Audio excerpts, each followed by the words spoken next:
There we go. Hello and welcome to episode 10 of Vampire the Requiem Louisville. I'm here with my player Robin. Um, being Mother's Day, uh, Melody is doing family stuff. So I'll throw it over to Robin and let her tell you who she's playing and what she does. Hi, I'm Robin. I'm playing Dee Dee. She is a vampire of the Invictus Covenant and Deva clan, and she has a uh, YouTube cooking show that she does twice a week.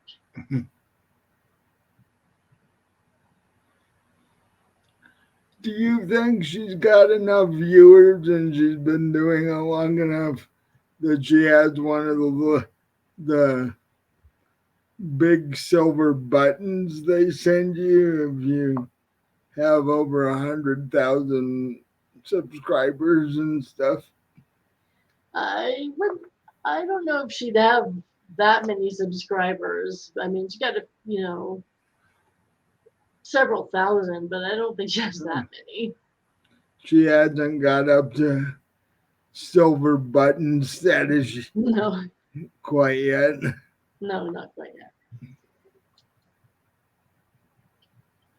So, and it's been quite a while since we played vampire, so I will quickly recap the last episode. Um, Dee Dee and Marcy were over at Hanley's estate, we'll call it.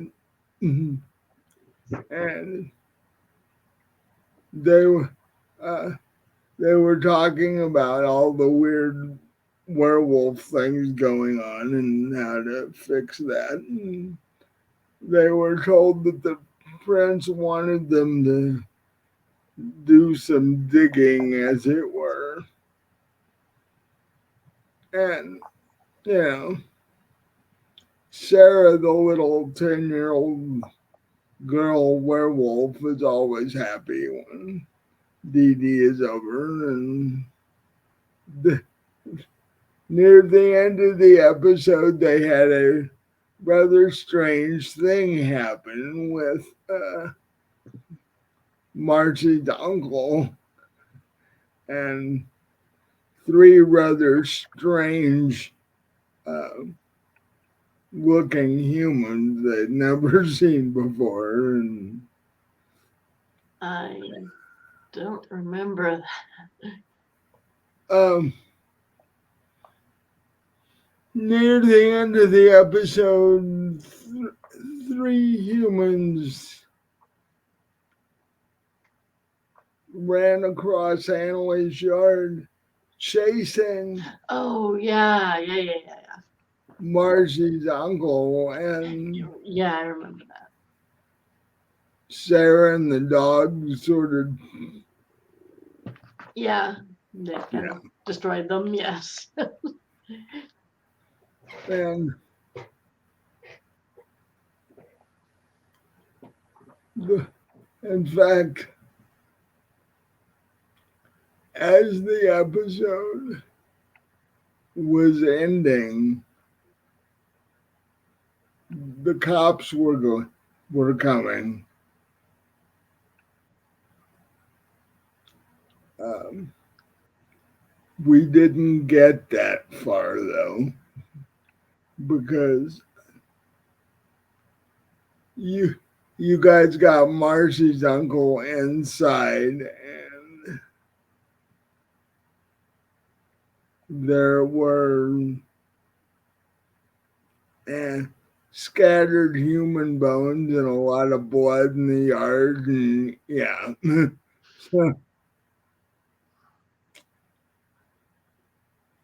and that's where we'll pick this up Um, you, you and Marcy had decided to stay at Hanley's house for at least a week. Um, you have to go back to your place to do your YouTube show, but and Hanley had said that you could bring Kylie over if you wanted to. That I guess depends on how well the date goes tonight because after you do your YouTube cooking show, you have a date with Kylie. And while all that's going on, Marcy's going to start investigating things.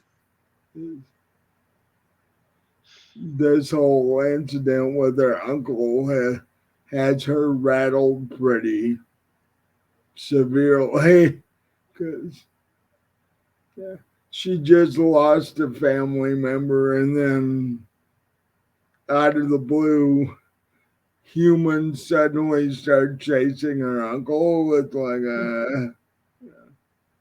but oh, and you also found out that Hanley's staff member that came down with this also passed away. So,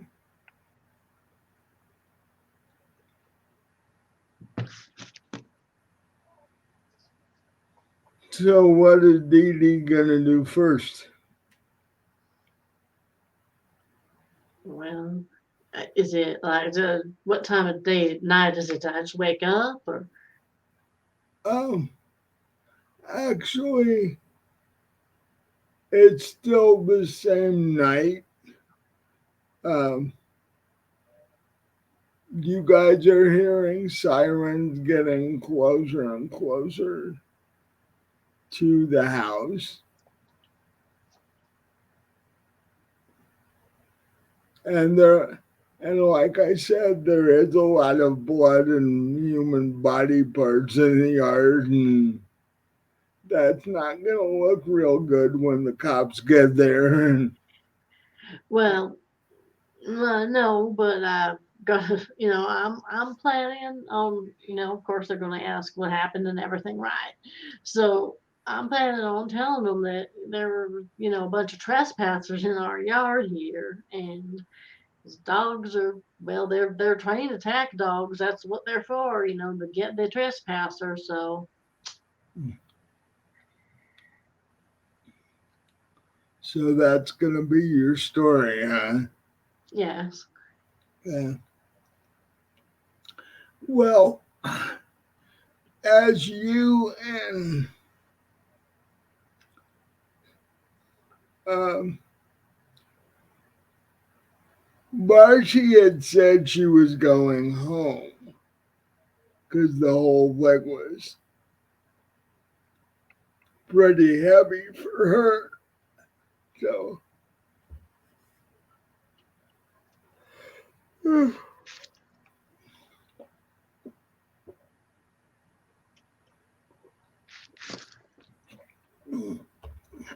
um, but you can't really go anywhere because you have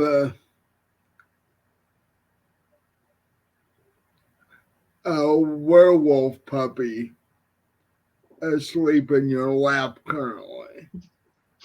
So you're sort of stuck in whatever spot you're in. Because it's not really a good idea to wake up a sleeping werewolf. At Even a little one, no. least she wouldn't. At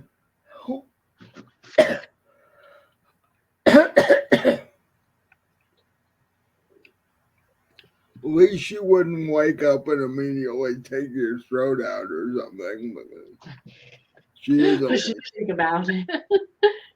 she is only 10.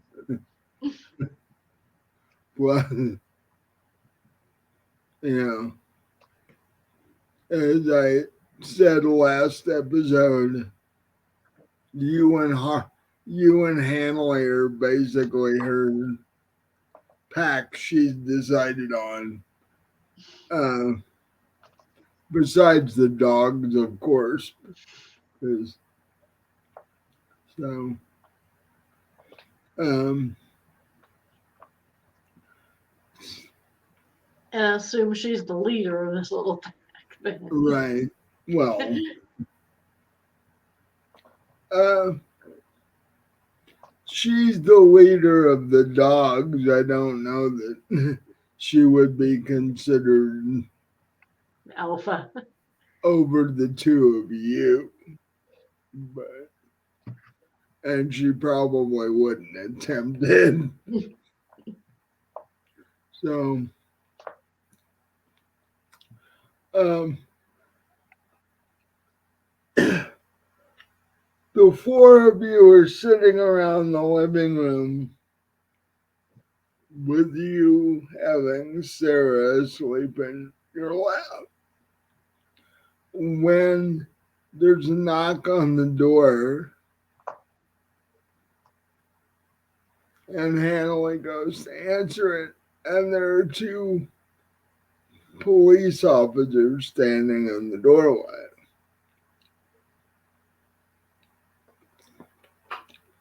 And I'm gonna roll for one thing here.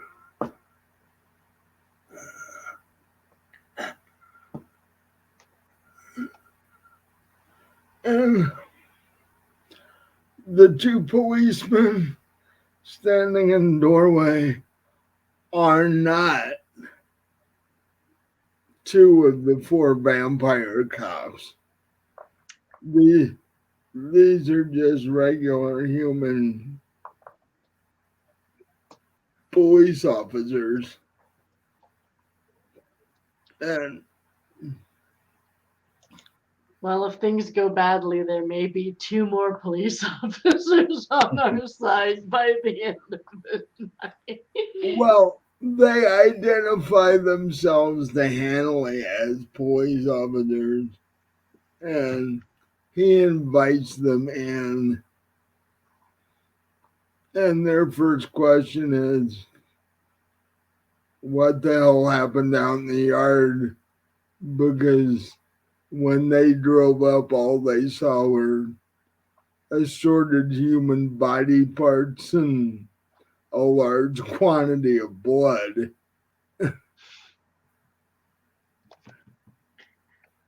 So I'll give him my story. I'll tell him a gang of shifty looking trespassers who, could have been home invaders for all we know. They were shifty looking. So they was ran right across the yard, and these, are dogs. They trained to keep us safe, so that's what they were doing.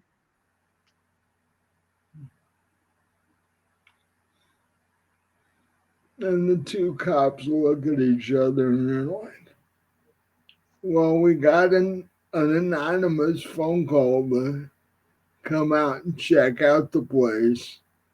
We, whoever called us didn't say anything about that. And he points to the front yard and like,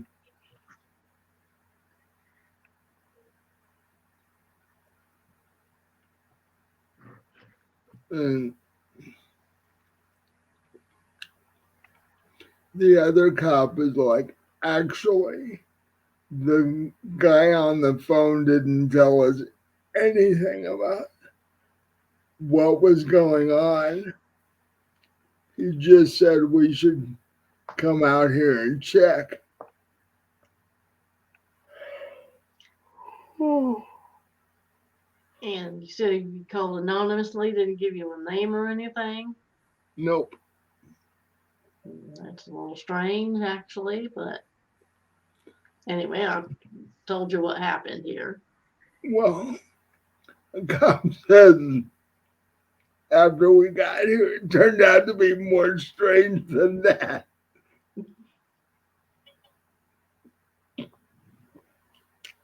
because we don't usually get called to a place where, there are arms and legs and lots of blood out in the yard. Well, I mean, I guess it's a good thing that's not a typical happening. I don't think I don't want to be a cop if it was. Do you know why these people are coming into your yard? Do you have any Oh, clue?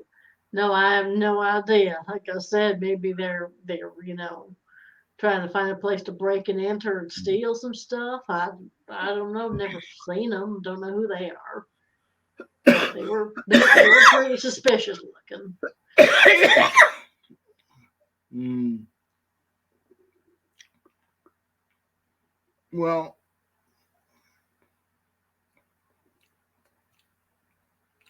we're gonna have to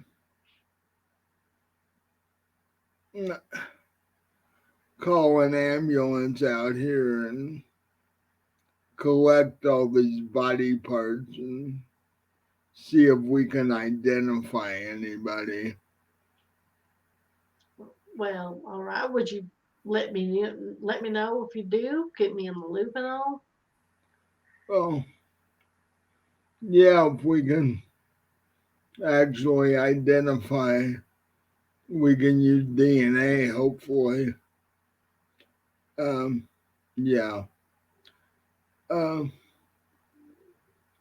we will do our report and give you guys a copy of it. Um, Oh, I would appreciate that. Thank you.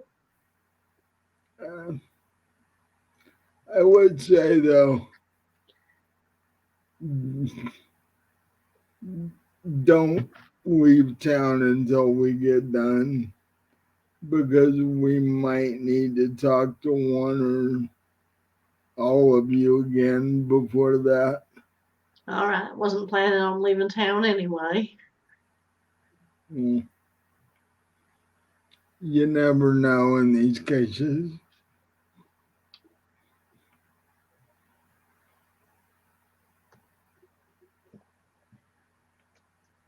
Um, one of them turns, asks permission from Hanley if they can call an ambulance and get all this stuff collected out of the yard. Um, which I'm well,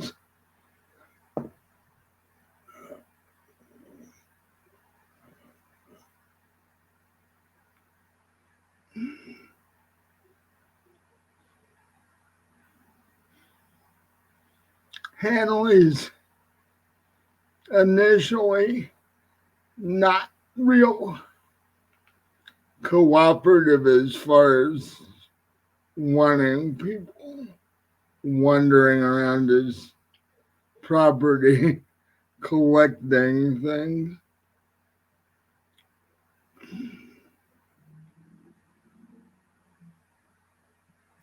But um, Corvus and Janine uh, tell him that it's probably the best thing.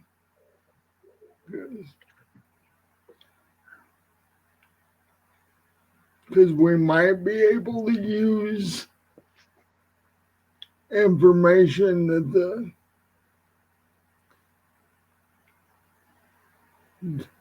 the city finds out if they run tests and stuff.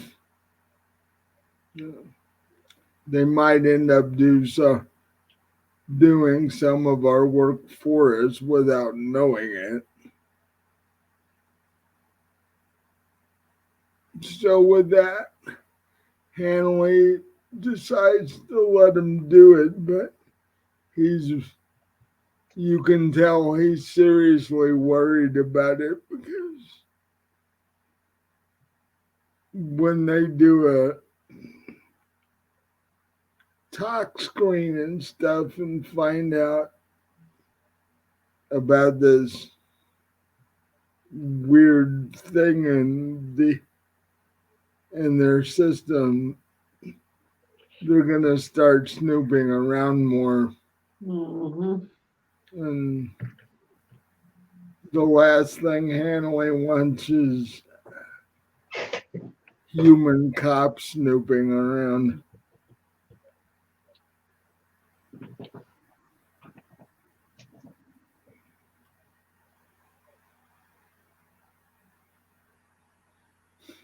But Corvus sort of pats him on the shoulder and says, For now, you've got to play nice with these people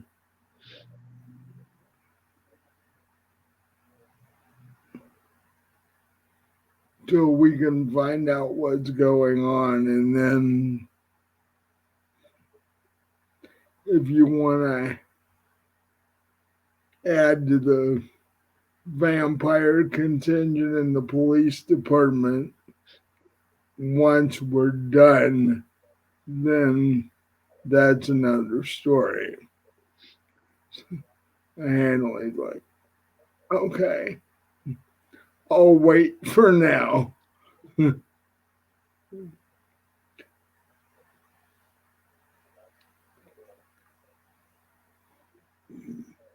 um, so the cops call the rescue unit and give them the address, and they tell them what's out the front yard. And they're like, we'll just hang around until the rescue unit gets here and then we'll leave. Uh,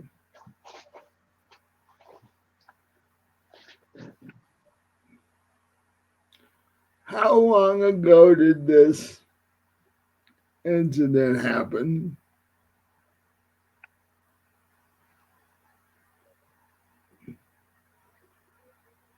I don't remember. Actually, maybe at this point, maybe 2 hours. All right, so tell them it was about 2 hours ago or so, give or take.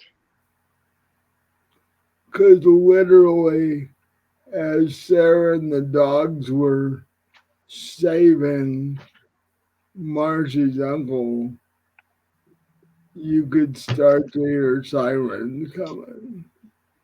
So, which,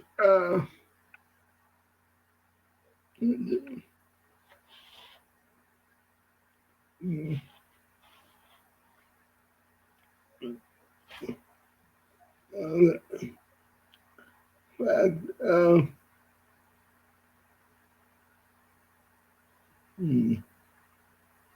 I keep forgetting Vampire doesn't have like a history roll or anything like that.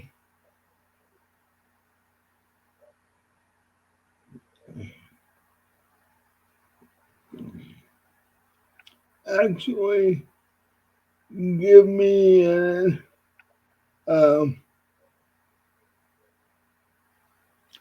an intelligence and um, investigation roll. Intelligence and investigation. Yeah. Okay.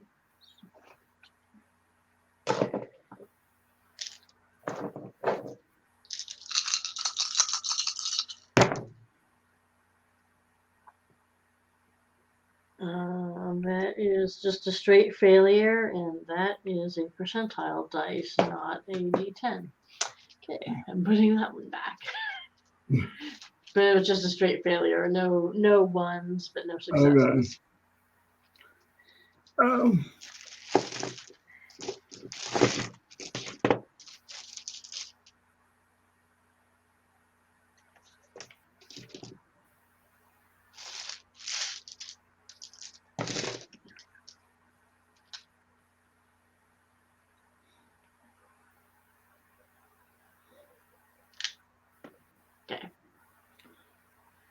you have this very strange feeling all of a sudden, but you can't put your finger on what it is. Oh, that's always fun. What? I said, that's always fun. Yeah. And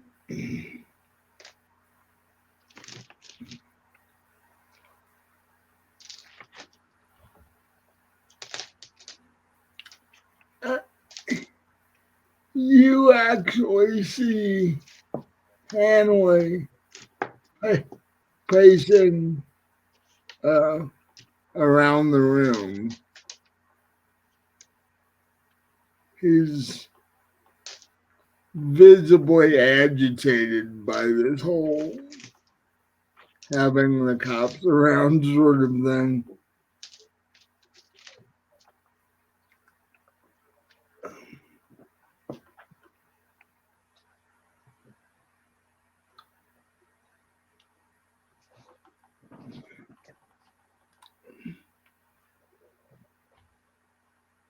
And then he stops and says, uh, out of the cop's hearing, by the way, he says, who would have notified the police? So, who would have even known what was going on to notify the police? I have no idea. I think we've got somebody snooping around that we didn't count on.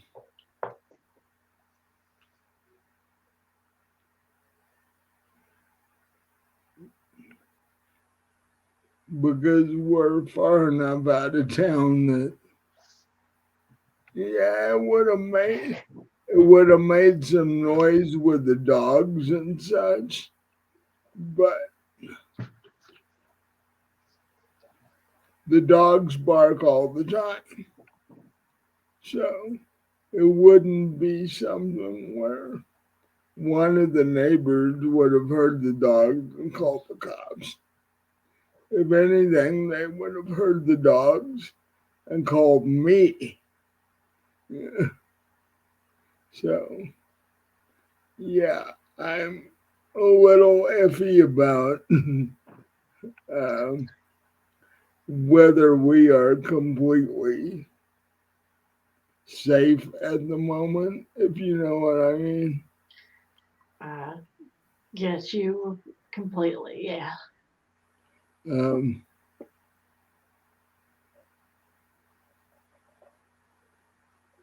you know,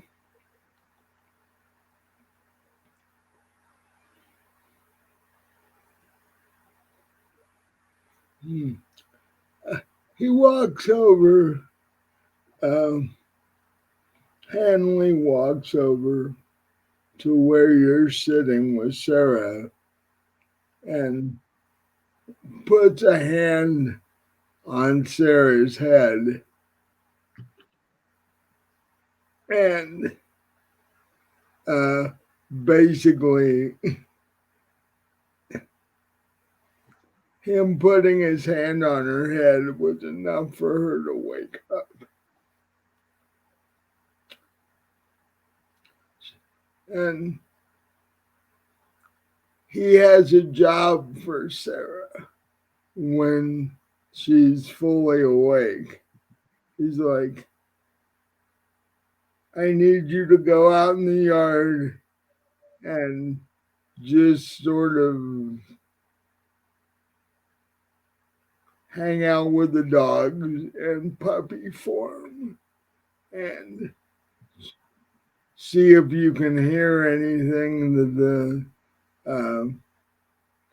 rescue unit people are talking about as they go about cleaning up the front yard. I'm not completely sure everything's okay. So, and she looks up at him, licks his face, and then I wait a minute. I hope she's in werewolf form right now. Yeah. She, Okay. well, when she went to sleep, she was still in Right. werewolf form. That's So, right. That's right. Okay. Good. yeah. So she Because hadn't, otherwise it would be a little weird. yeah, she hadn't switched back into human form yet. Okay. So she licks his face and jumps off your lap and heads out to the front yard. Uh, you know, the rescue unit people see her and come over to pet her and such, and because she is adorable. It's like she looks like um, one of those cinnamon chows, only Mm. bigger, and so she's adorable. And the uh, rescue unit guys stop what they're doing, and they all come over and pet her and stuff, and then they go back to cleaning things up, and she goes over to the other dogs where the other dogs are, and just sort of sits by them and watches the rescue unit people till they get everything cleaned up the best they can, and Mhm. jump back in the rescue unit, leave. One of them, however, before they leave, comes up to the door and uh, Hanley goes to talk to him. And the guy says, "We've cleaned up the best we can. Uh, you're just going to have to, like, take a hose to the front yard to get the rest of the blood off. Yeah. We've picked up all the body parts and such. Uh, we don't really have a way to wash the blood away." And Hanley basically just nods. He doesn't say anything. And the guy turns and goes back to the rescue unit, and them and the cops take off at roughly the same time. Um,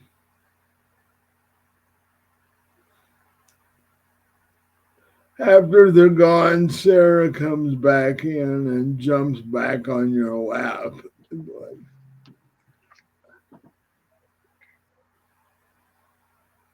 all they were talking about was how weird this scene was. Apparently, one of them has only been on the job for a couple of weeks, and he was having trouble, you know, keeping everything together out there. And Apparently, something just occurred to me that makes me kind of a little suspicious of them as well, honestly. and And I didn't really, I mean, this kind of just got, I kind of realized this. He didn't say anything about us having attack trained dogs. I mean, wouldn't any cop kind of say something about that? Because I'm not entirely sure it's legal. well,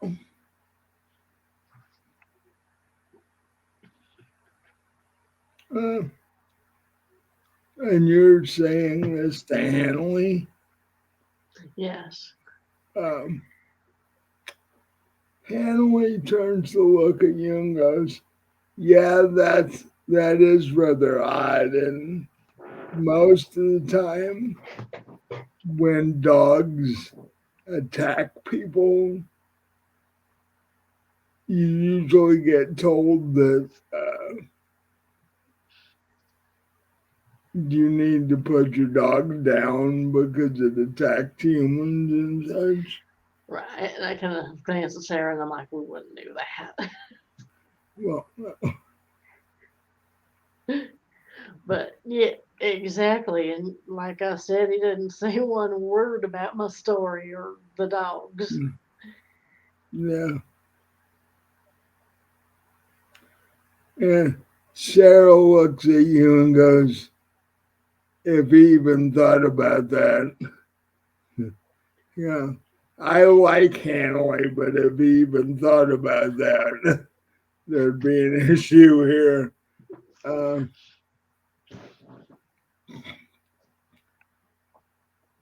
and Hanley just sort of smiles and pats her on the head and is like, no. So, uh, but then he's like, yeah, that whole interaction with the cops was bizarre. It's like, Yeah, I'm not sure they are cops. I don't know what or who they are, but I'm not sure they're cops. because it's like, who tipped them off? And yeah, they didn't say anything about the dogs. And it's just like, they were like, oh, well, we've done this before. So, Right, and that's strange, right? That's pretty weird. yeah, it's really odd, actually. In fact, I think I'm going to get all of our cop friends and see what the hell's going on at the police station. 'Cause that Well, seems that's a good weird. idea. That seems weird.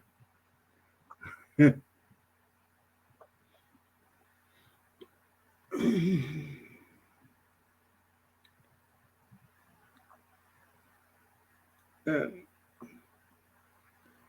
for them to come out this far into the evening is a bit odd, too.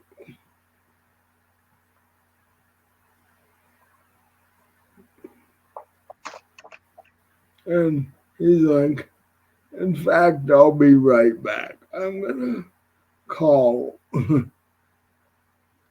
our vampire friend on the police force. And he walks down the hall into his office to do that.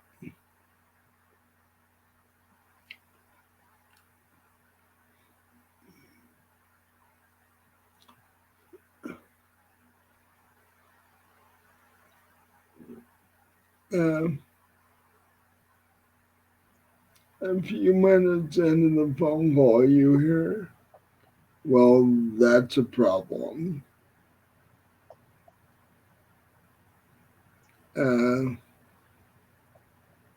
I think we need to talk to the prince about this. And then a couple minutes of silence, and then he walks back into the room. So, what's going on? Um, well, our vampire cop friends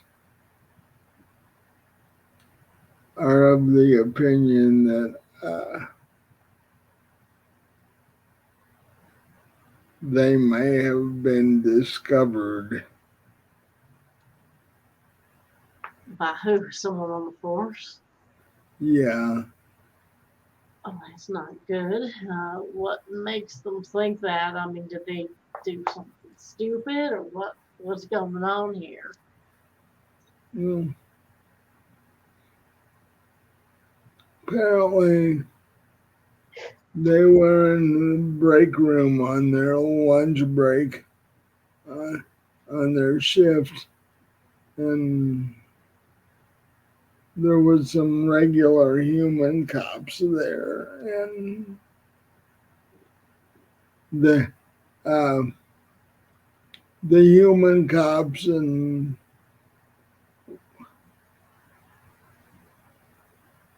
one of us, one of the four of them, got into an argument because the regular human cops were like, why why don't you eat lunch the way everybody else does or Uh, whatever? And because they never see them bring food or any and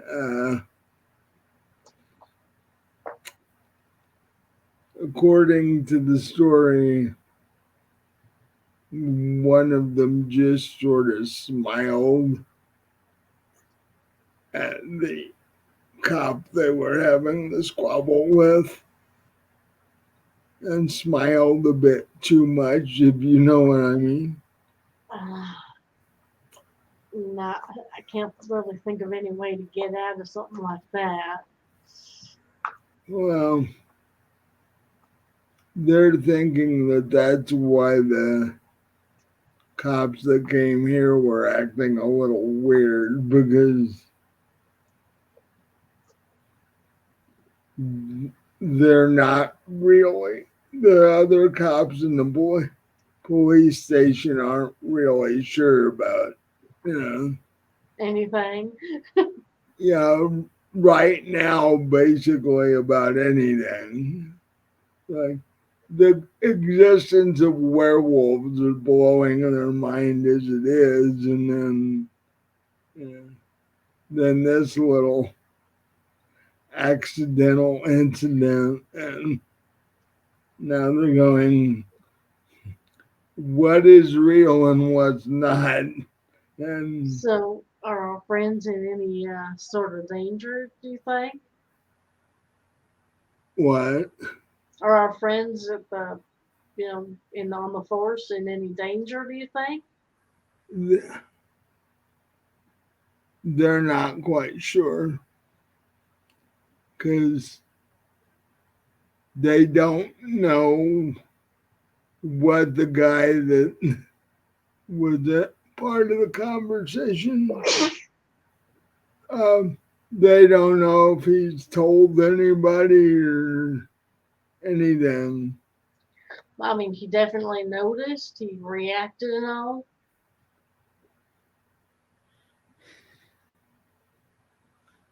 He said the guy sort of took a step or two back, but he didn't like run out of the room and go But, screaming or but he something. probably did notice then, which, Yeah. yeah, I was kind of hoping wasn't the case.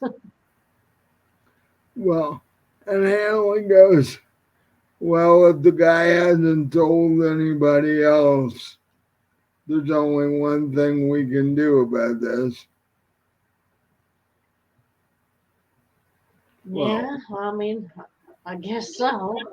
two things. We can either drain him dry and let him just be dead, or we can add him to our ever growing special police squad we have.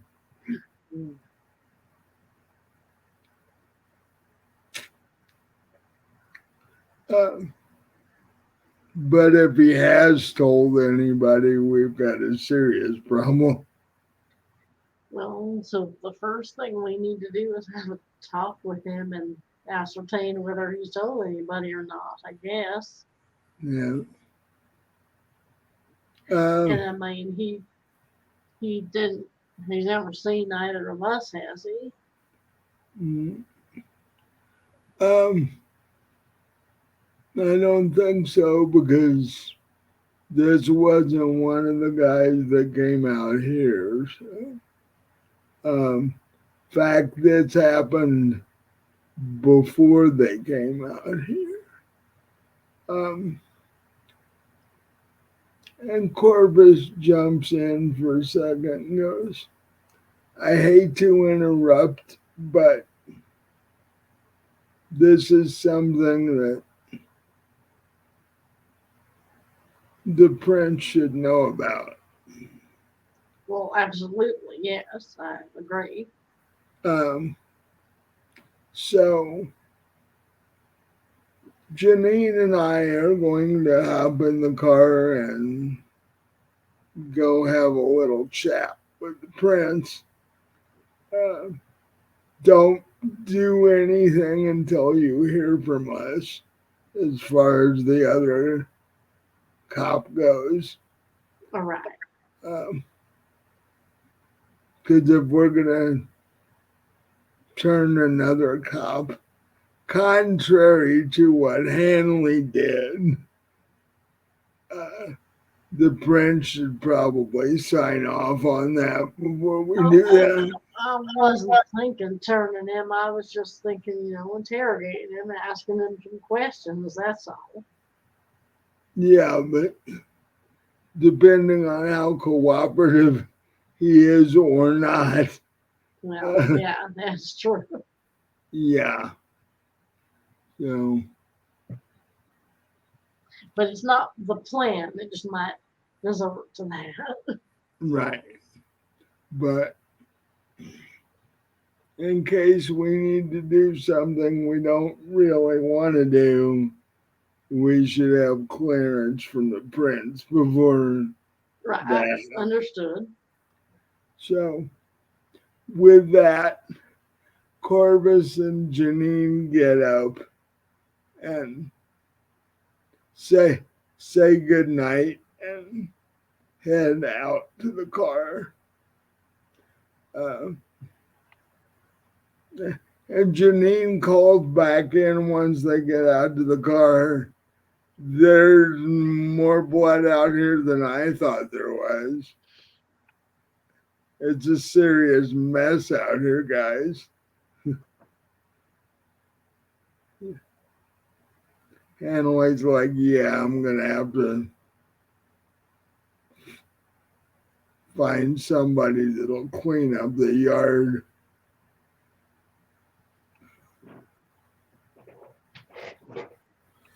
He's like, as he walks back in, he's like, what the hell is going on? I've lost a staff member. Marcy lost a family member and almost the second one. And yeah, we're getting there's some anonymous person tipping off the cops.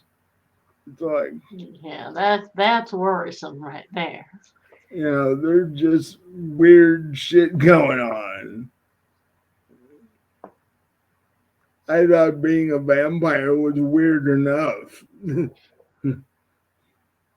At this point, being a vampire would just be normal, at least for me.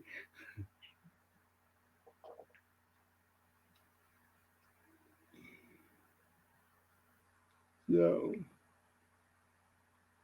um,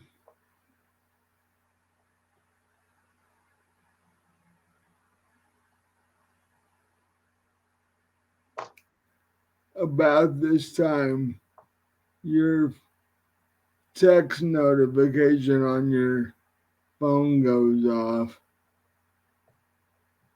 I'll check it. What it'll say. It's Kylie. She's like, you still up for our date tomorrow night or something come up or yeah. I haven't heard from you in a few days, so I was wondering what's going on. So I'll text back that it's still on as far as I'm concerned. I I'm looking forward to it.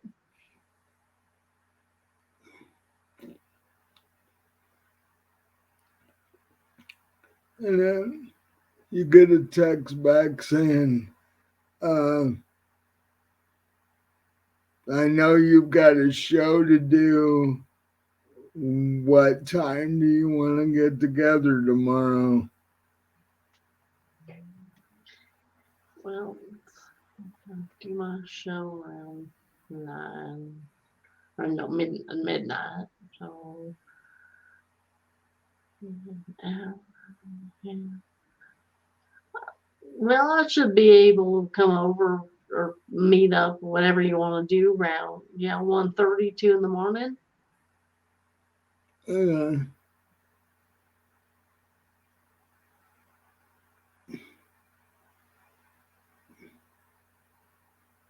and the next text says, do you want me to just come over to your place, or do you want to meet at the strip club, or what do you want to do? So I'll tell her that we're actually staying at Hanley's for a little while right now, for a week or so. But he already said that she's welcome to, I'm welcome to bring her over there if I want, if she wants. Yeah. And then I'll send another text saying I'm meeting at the street club might be fun.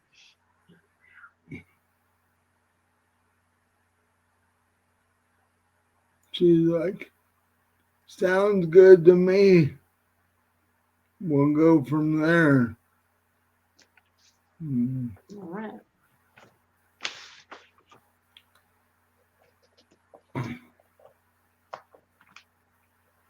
So it's the only way and then she ends up by saying the only way I wouldn't be able to make it is if Corvus has some last minute thing he needs me to do.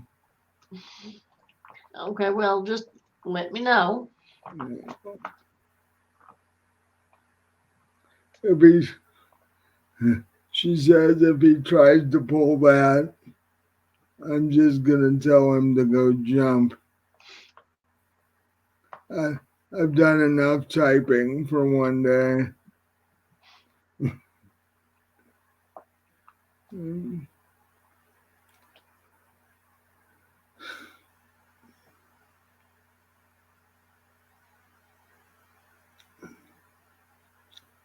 By this time, it is after midnight, and Hanley is like, I don't really want to, but I'm gonna go check on the club and make sure everything's going all right. Uh, you two are welcome to hang around till I get back. Uh, so, and Sarah looks up at you and goes, what do you want to do?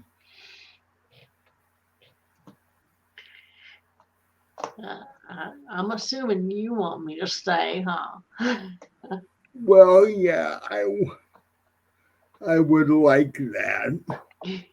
And Hanley's like, well, if you go anywhere, you got to take her with you because she can't.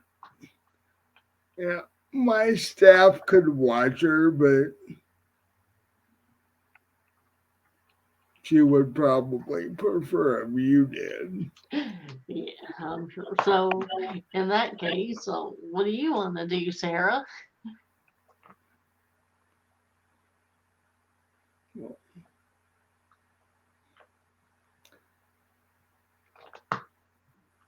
She looks at you with a little smile and goes, I haven't explored most of this place yet. Meaning the inside, not the outside. Hanley's gone. We could go snooping around. Well, that's true. Although I'm making mental note not to bring her down to the basement. Yeah, yeah. Yeah.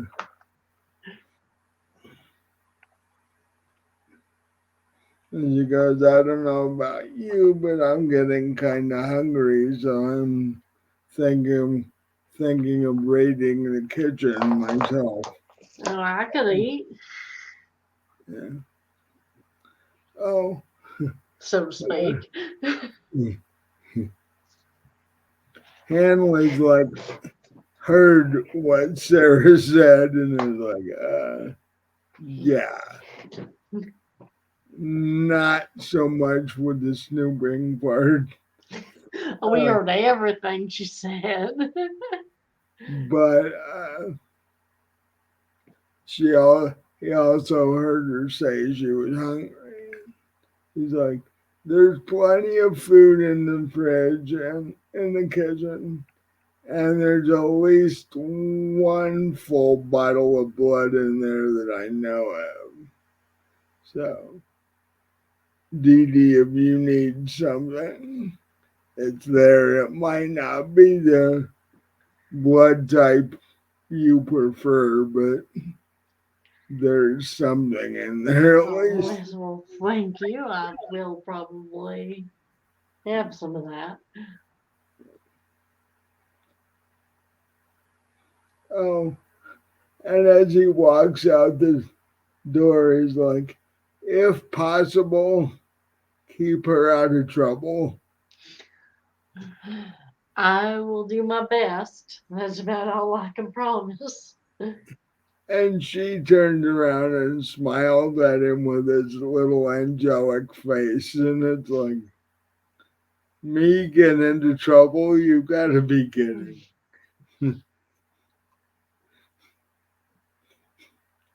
And Hanley laughs and walks out the door.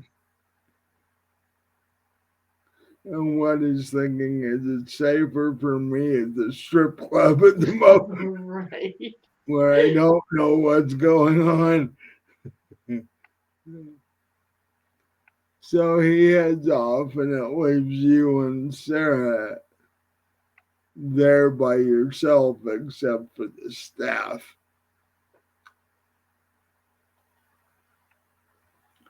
which is actually busy getting yours and Marcy's rooms ready since you're going to be staying for a week.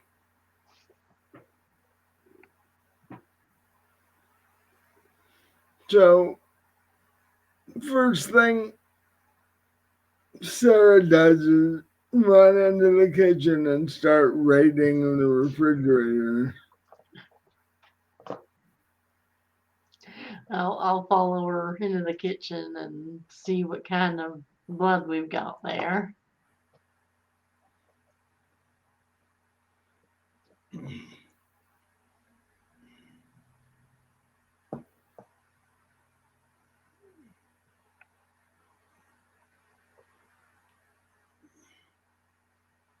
Uh,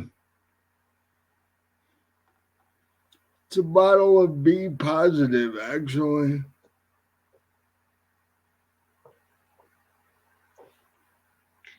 Well, that'll do. I mean, my preferred is B negative, but hey, it's blood. I'll drink it. It's it's close. It's just a little bit sharper than what you're used to.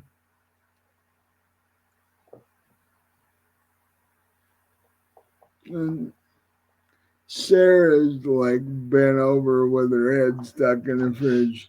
She's looking for any kind of meat she can find because that's mainly what she eats.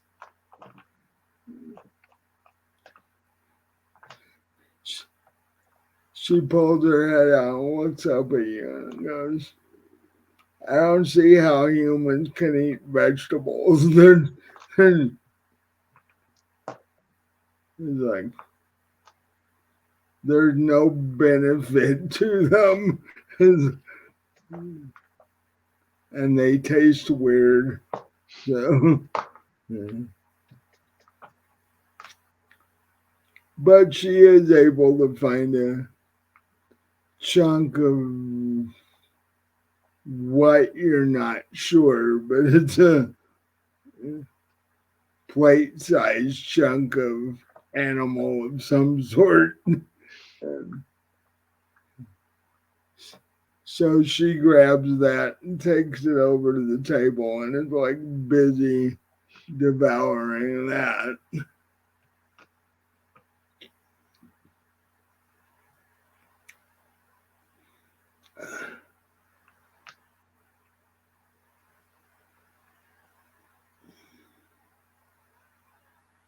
And then your phone rings while you're having your cup of blood and you're watching Sarah, devour this thing.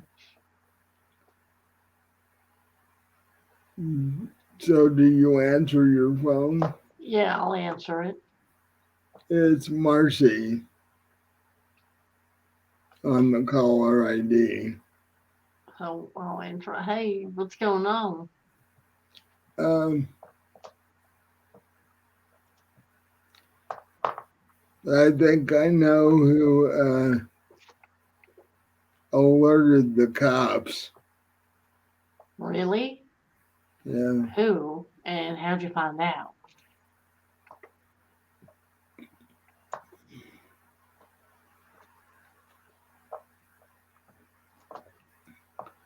there was actual note for you when I got back here, and it's from your favorite secret admirer and hunting partner. Uh, yes. I'm assuming then he was the one that did that. Did he explain himself at all in the note? No, but does he ever? Well, I guess not, but kind of wondering what he's up to now. Sort of put us all in danger there, didn't they? Or possibly. And that would have meant he had to be there at some point. Or Right. He he had to know wouldn't what have. was going on. Right. Well, that again is sort of on brand for him. He does sneak around. Yeah, I'm about ready to put a leash on him. Just so we know where he is most of the time. Or at least a bell. Yeah.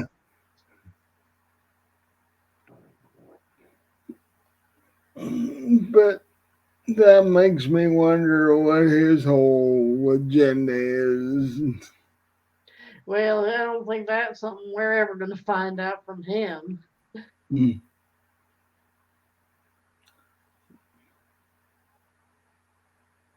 So you guys staying over there, or what are you gonna do tonight or today?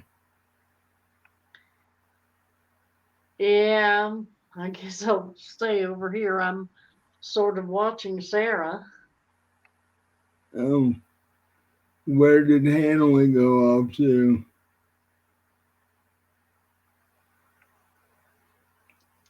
Where, if you're watching Sarah, where'd Hanley go? That actually completely slipped my mind. I forgot. Uh, he went to the strip club to Oh, right. So, make sure make sure things were running smoothly. right. That's right. So I'll tell her he went to check out the strip club, just, make sure everything was going all right. I guess he does have to work, sort of. Yeah, I mean, he said he didn't really want to, but he felt like he should, so.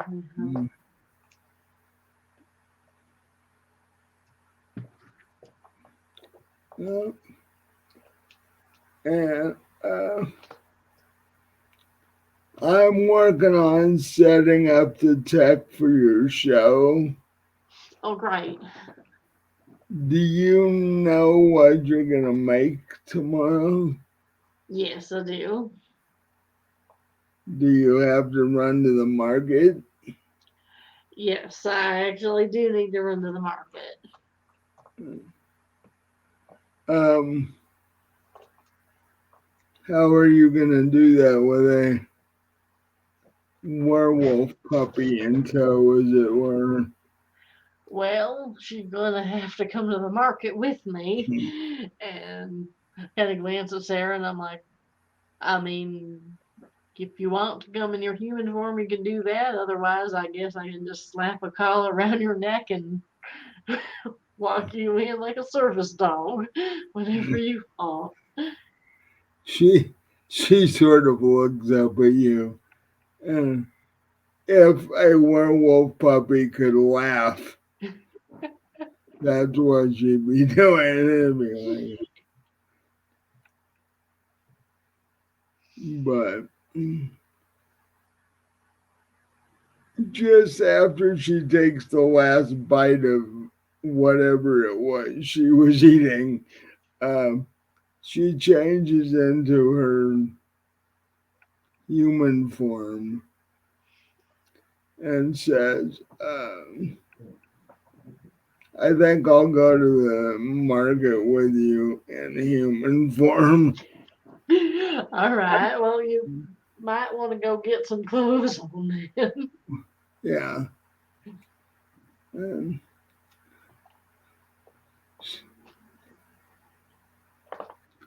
she and then um, she goes down the hall into her to the doorway of her room and goes, uh, should be out in a few minutes. Been a long time since I had the chance to check out the candy aisle in the grocery store.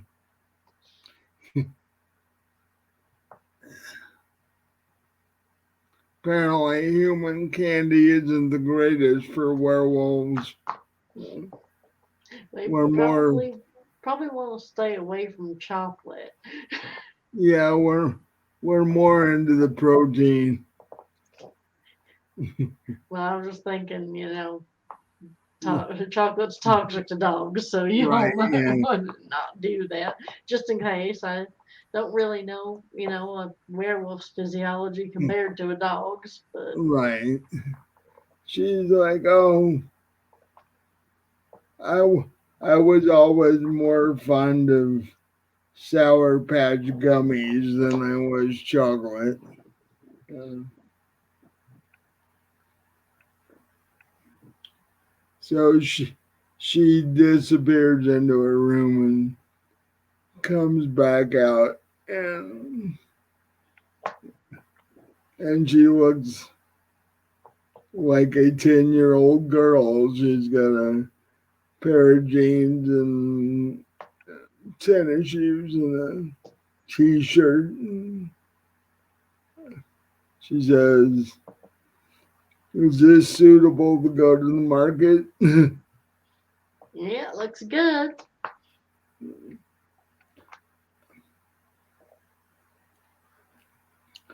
Now, when Marcy left to go home,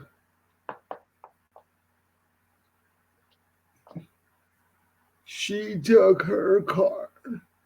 Did you come in a separate vehicle or? I don't remember if we went over that last game. I want to say we were together. Oh, so how are you going to make it to the market? For that matter, how are you going to make it home to do your show? Well, I mean, they're, the staff's here, right? I mean, you think someone could drive me? Um, well, Hanley, Hanley took, Hanley snagged the driver in the limo to go Oh, to, oh, that's right. but one of the maids says Hanley has several cars. Um, Well, I I could could, just borrow one of the cars and drive it myself, I guess. yeah. She's like, well, I could drive you or you could borrow it. Um, I'll just borrow the car. says, um, there's a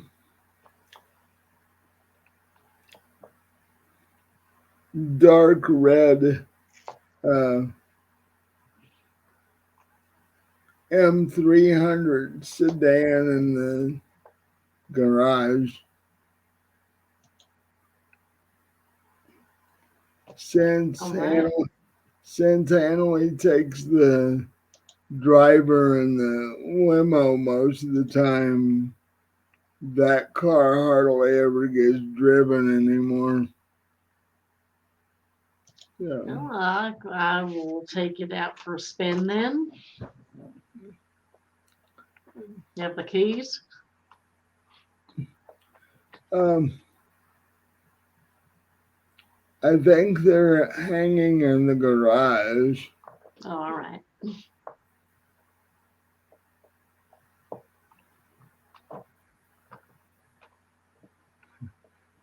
She turns to Sarah and goes, "No, no Slurpees in the back seat of the car. We'd have to clean it all up and such." Yeah.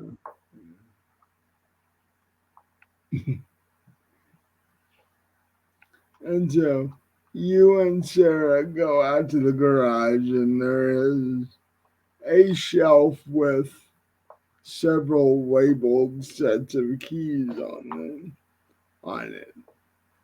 And you find the set of keys that matches this car. An M300 is a luxury sedan that, you know, like up there with Audis and BMWs and all that stuff.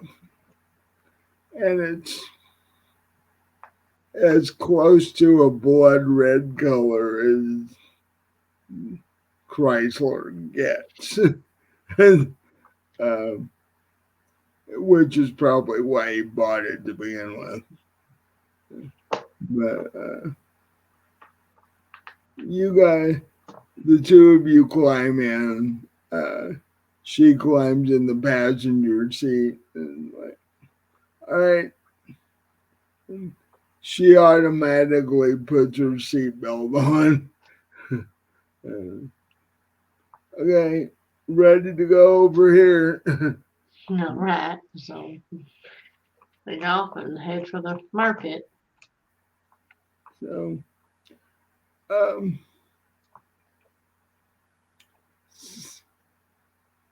being as late as it is, there's not as much traffic. You do, however, see what you perceive as a inordinate amount of police wandering around. The, this is quite strange, especially this time of night. But you make it into the market parking lot. Also being this late, it means you can park just about anywhere you want to park. So you park the car, and you and Sarah get up and um, climb out of the car and walk into the market. And the girl behind the counter that you see probably 3/4 of the time waves at you as you walk in. And then she sees Sarah and goes, "Who's this little one? When did you, when,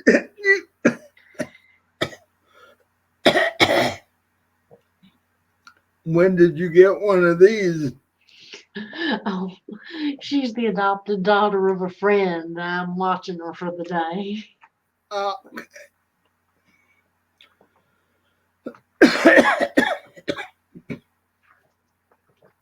anything I can help you with? Oh, no, I think I know where I'm headed. Thanks. Oh, you get supplies for your next show? I am. Yep. And that's tomorrow, right? Yes, it is. I gotta have the stuff to make the stuff with. So, Yeah. Well, we keep the show on in the store when it's on. So that way the customers can try your recipes. well, thank you. That probably helps. Well, I mean, I'm sure it helps boost my views and all too. Might even get me a couple more subscribers if they like what they see. Yeah, hopefully. Oh, don't know how many of these old people in this neighborhood are really computer savvy. So, Well, there's that. Yeah.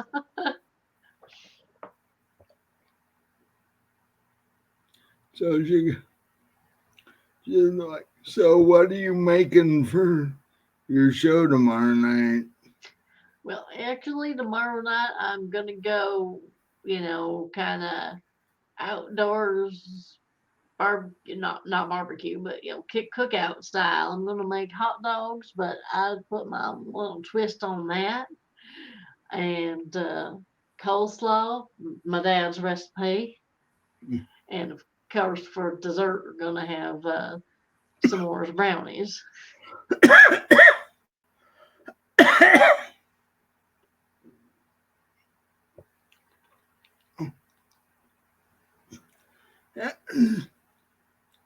After hearing brownies, Sarah's like, and I'm going to help her test everything before the show starts.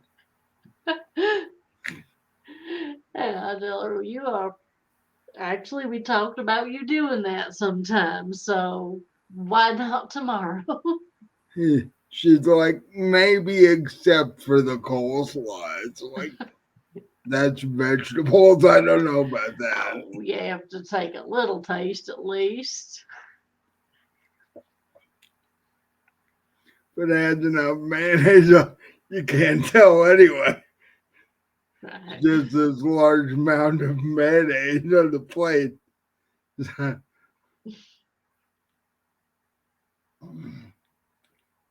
For that matter, I don't know if mayonnaise is good for werewolves either. Oh well, I think that'll be all right. But Yeah, I have to remember, as I usually make my coleslaw with raisins, I'm gonna have to remember not to do that because yeah. grapes and raisins are toxic to dogs. So. So, and sadly, the brownie's not going to work either. Oh, didn't think about that. Not But not for Sarah unless you make like yeah, blondies or something. right. Yeah, that's not gonna work. But maybe I can appease her with a few marshmallows.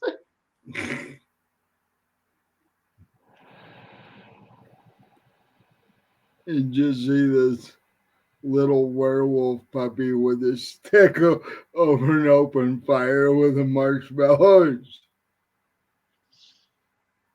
Now that'd make a travel postcard anybody would want to buy. That Like, sounds like something I need to try to draw. yeah. Actually.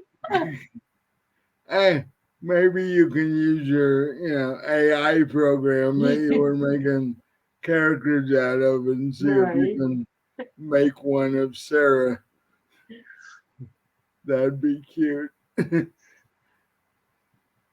And so yeah, the conversation with the cashier ends when a customer walks up and she has to do the cashier thing. And you and Sarah start walking around the market collecting your stuff. Um, Sarah is a little bit like your average 10-year-old. She's like ahead of you looking at everything. Because she hasn't been in a human grocery store in a long time. She turns to you and says, humans eat some of the strangest stuff. Well, I guess you could look at it that way. Like, I don't know how they survive eating some of this stuff.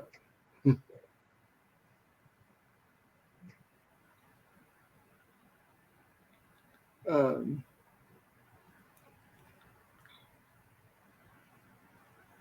she, however, um, while you're picking out your hot dogs, she's over at the meat counter staring at, because they have a butcher counter, and she's over there staring at the stuff on the butcher counter. And I'm sure the butcher's looking at her like, what is this kid doing? She says, she turns to you and says, this is what humans need to be eating, not this vegetable stuff. Uh, I heard somebody mention something about tofu once. What is Oh, that? you know, it's bean, squishy, gross stuff. It's like, you ain't missing anything. The the butcher guy points to one of the side coolers where they keep the cold tofu. A point, and it's not in a package. It's just in wrapped up blocks in the cooler. And he points to it for her, and she walks over and looks at it and goes, "You've got to be kidding." Exactly. She's like, "It looks like stuff you would build something with, not something you would eat." And the butcher laughs. It's like, yeah, tastes like drywall too. Only less flavorful. Right? Yeah. Well, less crunchy. Drywall's a little crunchier than tofu. But she's like, yeah, I wouldn't go near that stuff.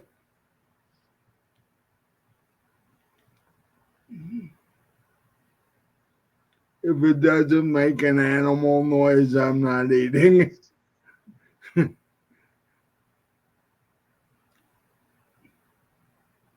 By this time, you've gotten your list together and you start heading up to the counter, to the checkout counter.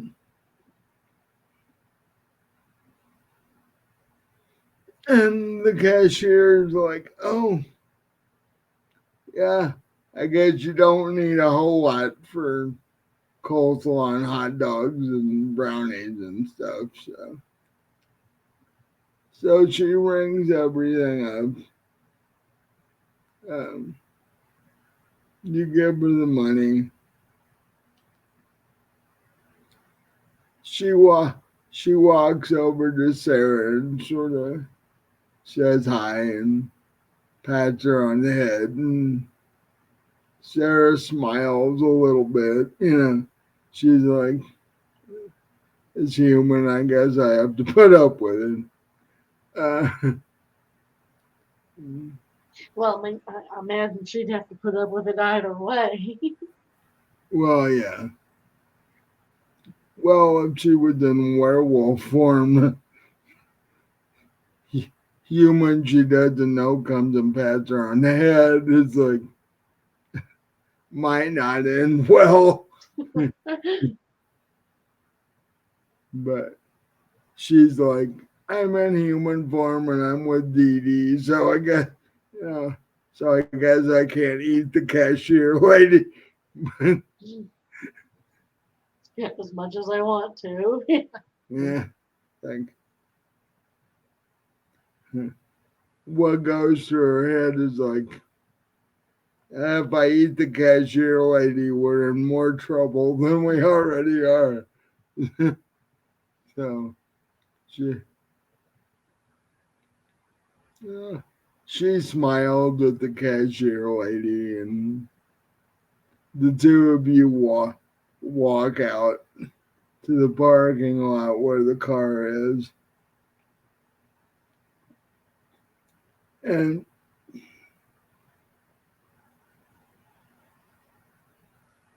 she's like, nice little place. Doesn't have a whole lot outside of the butcher counter that I would buy, but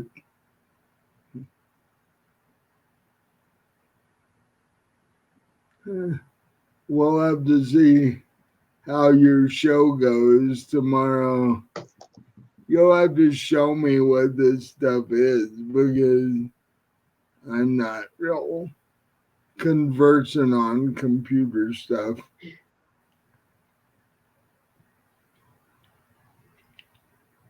I'm more into chewing on things. Right. Yeah. And with that, you guys climb into the car and head back to.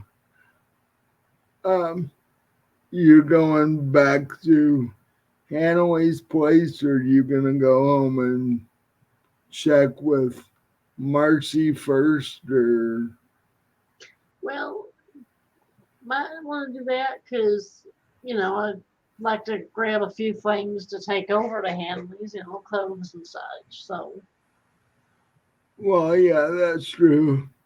You're gonna be there for a week. You right. need, and you didn't end up getting the pack for that, really. So, No, so I want to go home and pack. well, so you stop at your place first, and you and Sarah walk in the door, and you see Marcy sitting on the sofa watching the news. And she says hello when she sees the two of you. The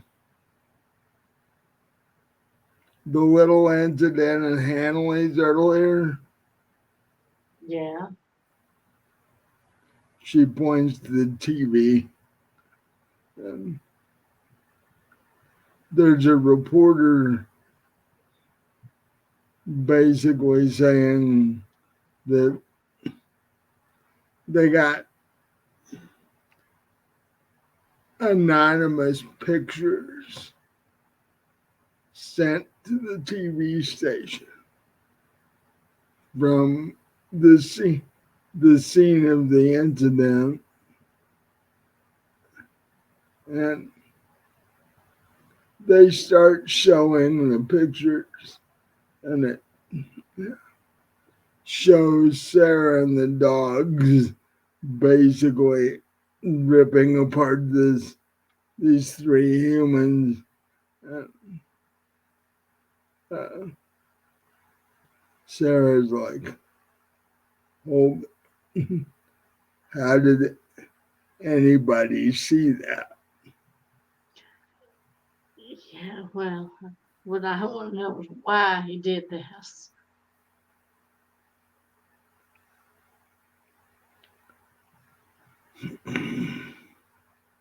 And you can see her visibly get upset.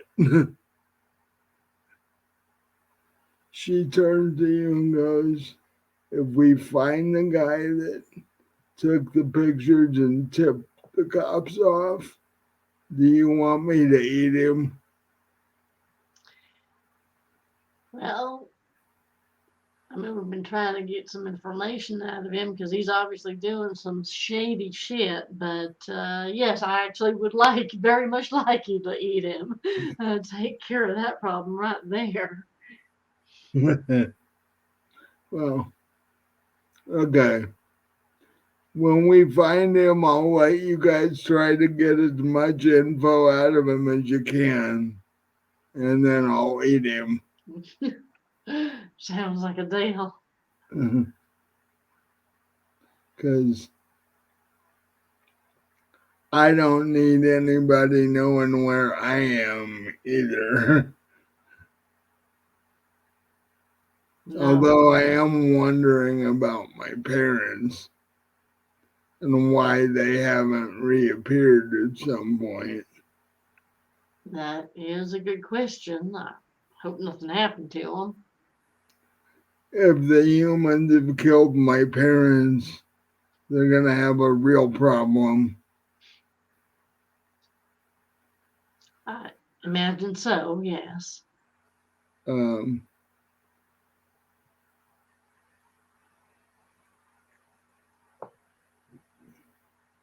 and she starts to turn into werewolf form, but stops herself because she would destroy the clothes she's wearing. She's like, no, I don't want to make Hanley have to buy more clothes. Yeah. Plus, aren't we, in public in the parking lot of a grocery store? Probably not a good place to turn werewolf. Right. Well, no, you're at your place, Oh, we already got in the car and got back. Okay. but you have to get back from your place to Hanley's place. Handling. So, um, you go into your room and start packing your clothes and stuff.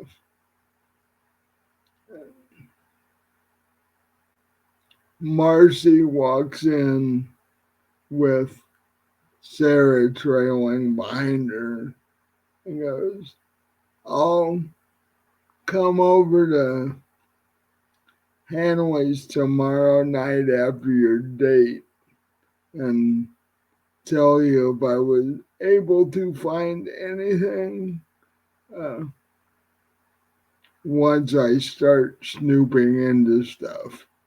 All right. And be careful. Yeah. Uh,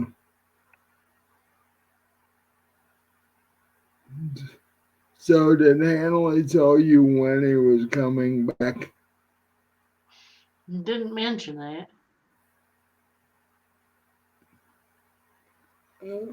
Okay.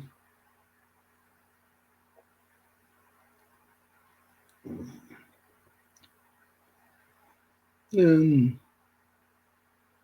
in the middle of packing, your phone goes off. Sarah grabs your phone and presses the speakerphone button while you're packing. And it's Corbus. And he's like, we've just finished our dinner meeting with the prince. What did he have to say? Um, he said, you have clearance. You and Marcy and Hanley have clearance to turn anybody you need to turn. All right. Well, hopefully it won't come to that, but if it does, then we'll keep that in mind. And uh, Sarah jumps in and goes, yeah, And if I find the guy that's been taking these pictures or tipping the cops off, I'm gonna eat him. And you can hear the prince chuckle. It's like, who in the world is that?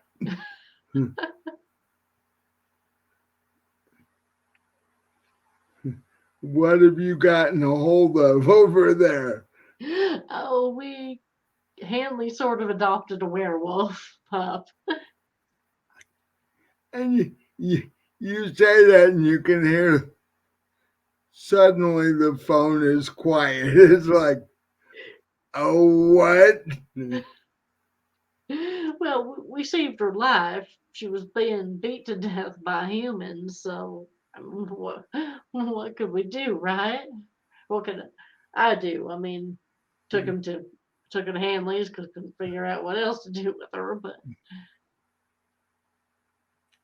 and then they sort of bonded, and she sort of bonded with me, and well, werewolf pup. And she's like, yeah, now you're stuck with me. You're not going anywhere that I don't go.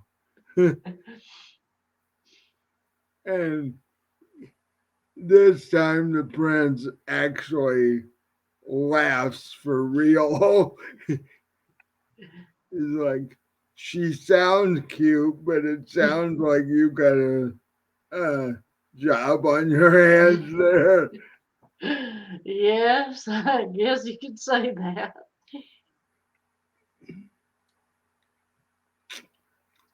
But 10-year-old what werewolves can be a little precocious. she looks at you with this weird look like, what's that mean? I'm not sure if I like that or not. And the prince is like, ah, I'll have to meet her sometime. But for now, whatever you guys have to do, keep me informed. We will. Thank you. And, um,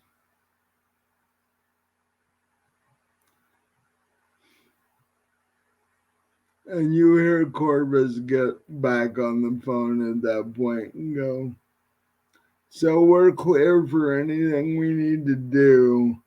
Um, I saw the news just now Yeah, so with that. the, yeah, that's an issue. And Sarah's like, see, I told you I'm going to eat this guy.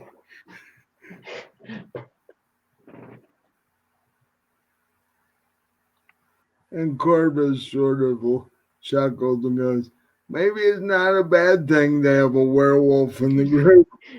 Right, I'm all set to let her eat him if she wants. Like, if we can't get him, maybe we just send her in to eat him and be done with it. I mean, he is a vampire, so he could probably defend himself pretty well.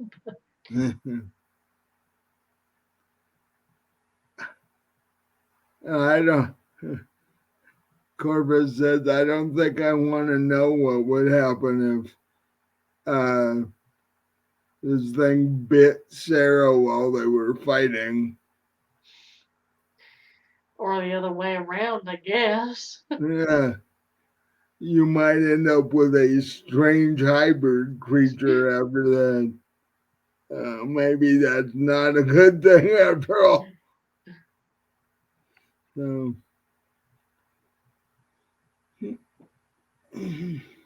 oh, and Marcy yelled behind her and goes, tell Corvus I'm going to start investigating tomorrow night. All right, so I'll relay that to Corvus. Corvus says, oh, tell Marcy to call me or meet me before she does anything so we can go over what she should be looking for. All right, I'll wait to tell her all that after we hang up the phone. Yeah. And at that, Corvus is like, well, it's getting close to light, so um, I'm going to crash for the day. All right. But tell Marcy I'll either hear from her or see her tonight. All right. And with and uh, he told you and Sarah good night and hangs up the phone. All right. So I'll find Marcy and tell her what he told me to tell her, and then we'll finish packing real quick and hope to get back to Hanley's before sunrise. Yep. And you do that, and when you get the car back to Hanley is just getting out of the limo, but there are like 4 cop cars there, and he's like being surrounded, and they're asking all kinds of questions, and yeah, they're getting a little annoying.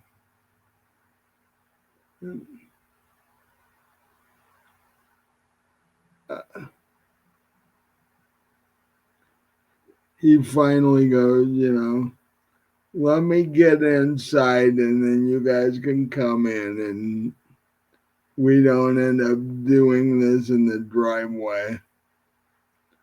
Um, so, and the cops don't look at Hanley sort of funny because they don't know what he meant by doing this.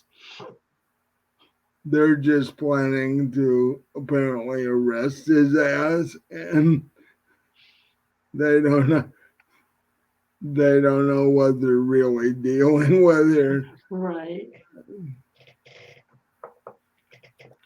And you follow him in with Sarah, and the cops follow you, and you've got your. So do you bring? I'm assuming you bring your stuff in that you bought at the grocery stores, or Oh, do you well, leave no, it? I left that in the refrigerator at home because that's where I'm going to be Oh doing the yeah, that's show. true. That's true because you stopped there first. So you and Sarah and Hanley walk, and um, the cops just sort of push the door open and walk in behind you.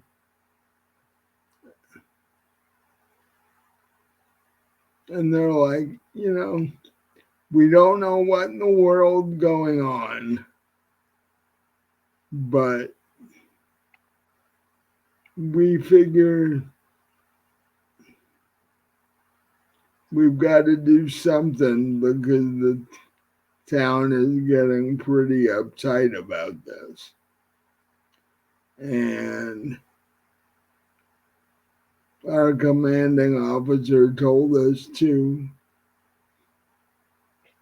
come and arrest you and interrogate you and all this fun stuff.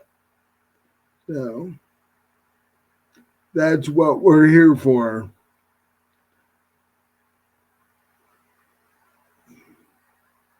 And being, 8 of them, they're they're being all swaggery and tough and all this shit because there's 8 of them, and they don't really know who they're talking to.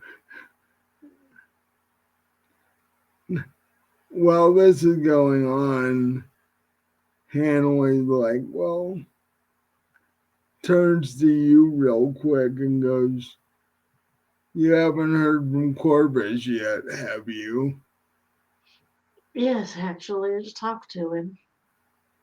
What did he tell you?" Well, he said the plan's a go.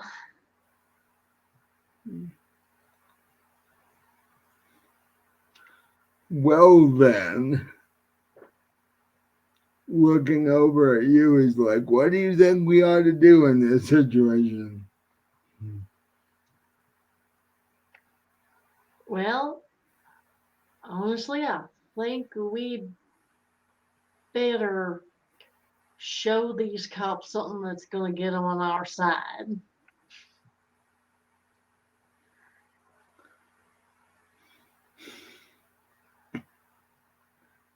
Sounds good to me.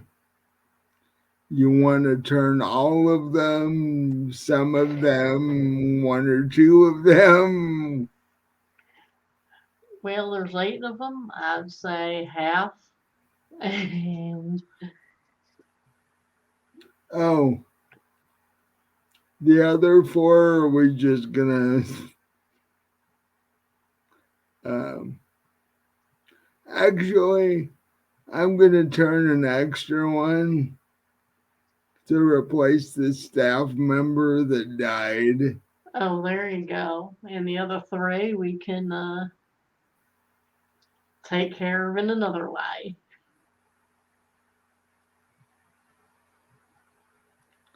And Sarah looks up at you and goes, uh, "Do I get to join in this party?" Well, I don't see why not.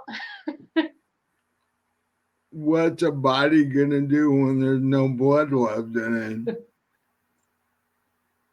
Not much. She's like, this is how you ought to feed me. There's less mess this way. No, And wait. Are the cops standing here listening to all this? yeah, Oh my god! I thought they were. they are, and they're going, "What? Who?" Especially when Sarah says something, they're like, "What's this little kid doing here?" Um, two of them start. Two of them reach behind them and goes, "We've wasted enough time," and they reach behind them and grab handcuffs and shit. Well, then I think those should be the first 2 we go for. Right.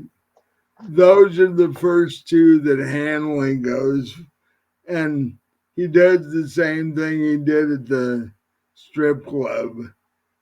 Before they even see him, he's taken those two out, and the other 6 are just sitting there staring at them, going, "Holy crap, what did we get into?" So I'm definitely gonna go for one of them. So you walk up behind one of them who doesn't see you because they're all staring at Hanley and what happened there. Um, Give me a strength and dexterity roll. Okay.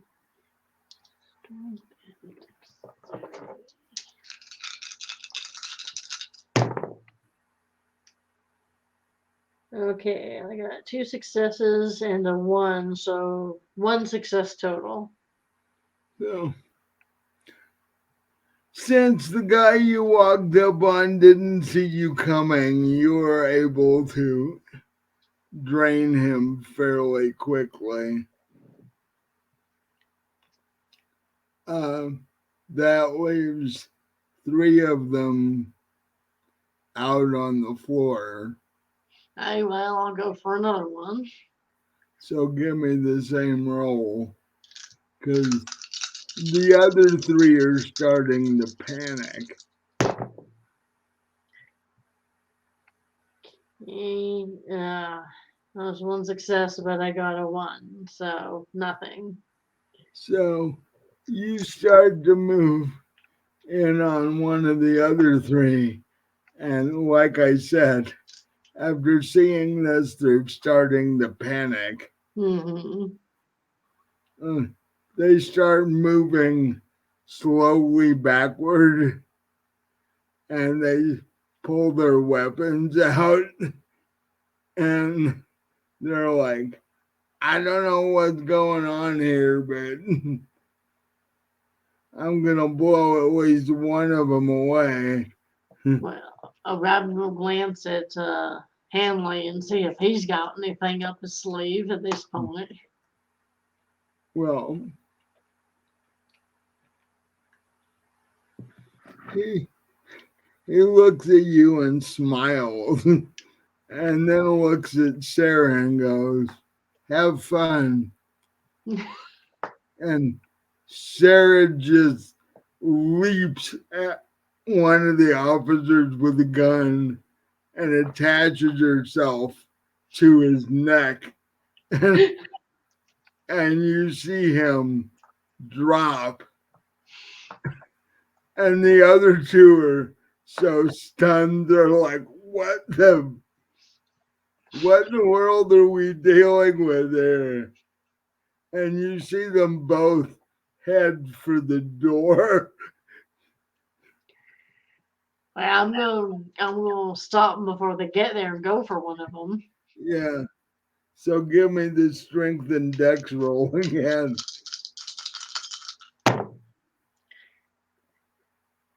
Okay, that was 3 successes and 1 1, so 2 successes total. One of them was a 10. Let me roll around that, and that was a 9. So 3 successes total. So for the first time that you've noticed, you're able to move like Hanley does, and you're able to cross the room and get to the front door before these guys ever get there.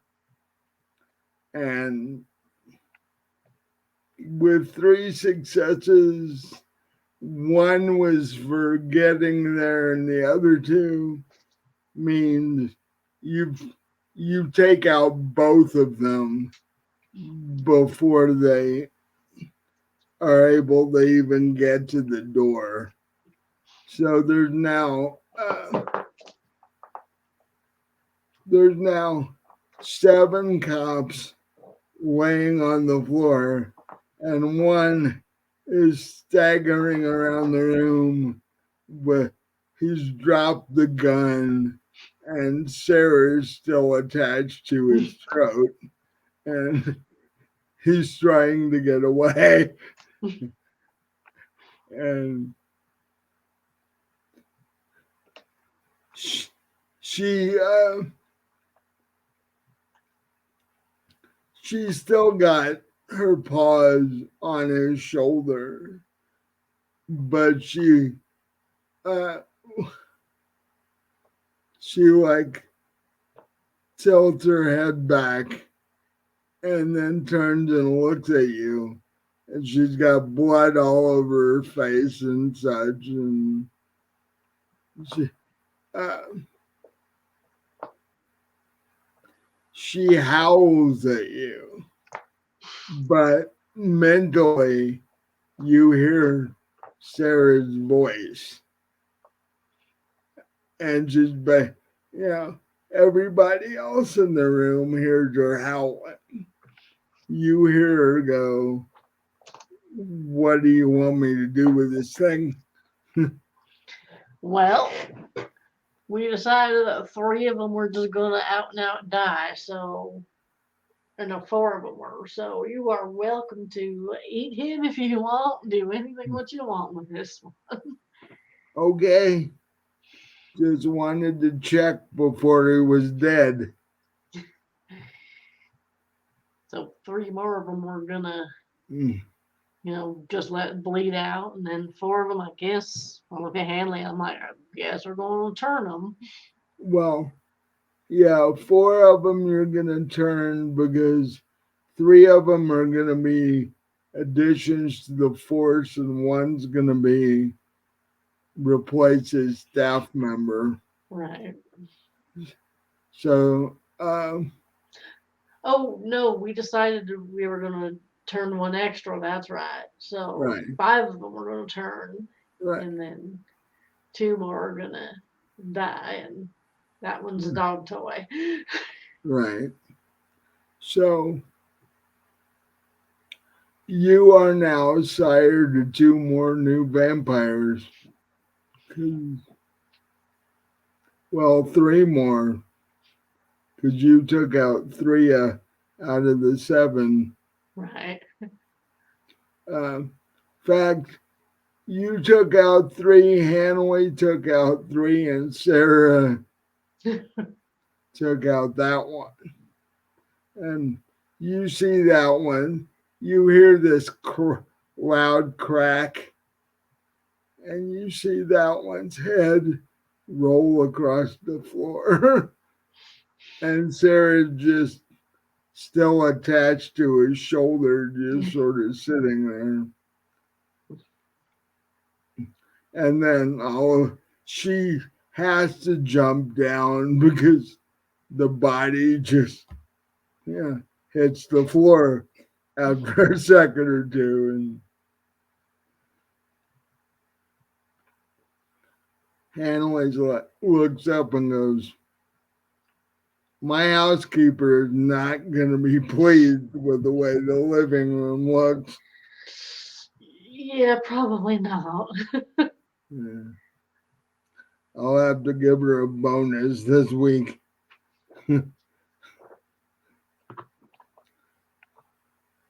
And Sarah is literally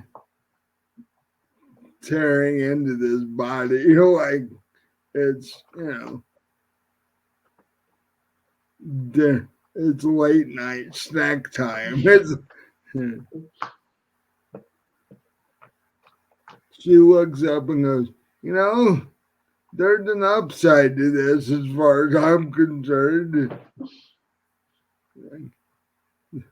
I don't think I've eaten this well that I can remember. So, you guys keep getting in trouble so I can keep eating, okay?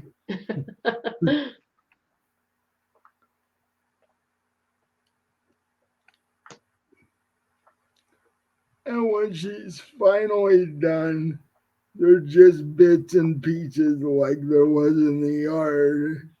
And you can tell she's now very full and very tired. She's like, I think I need to sleep now. Probably a good idea. Because she just ate more than her actual body weight. Because the cop was a lot bigger than she was. I hope the cop was bigger than a 10-year-old girl. Yeah.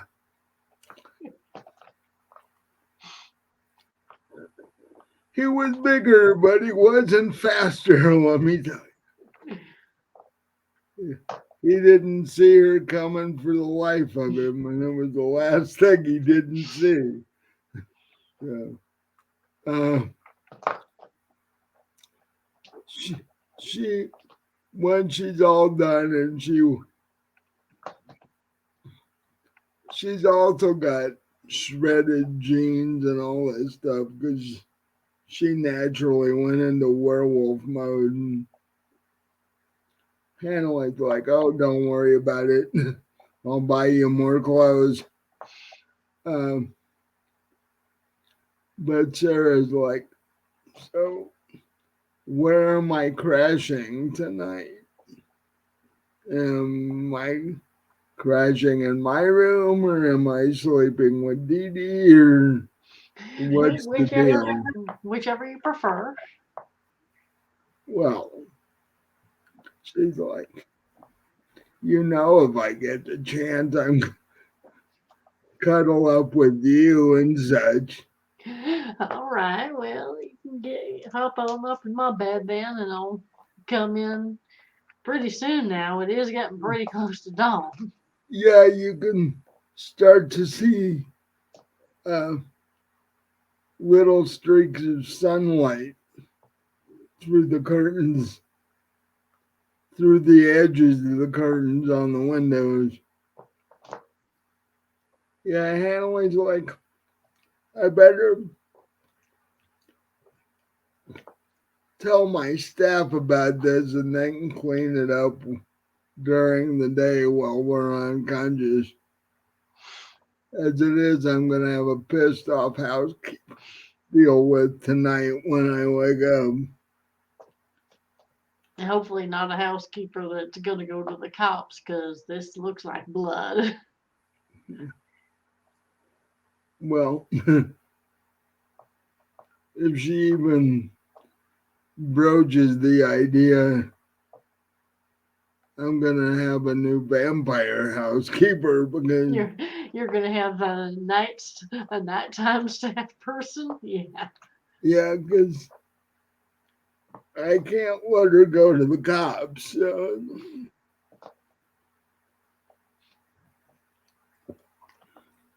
before tonight, I wouldn't have worried about it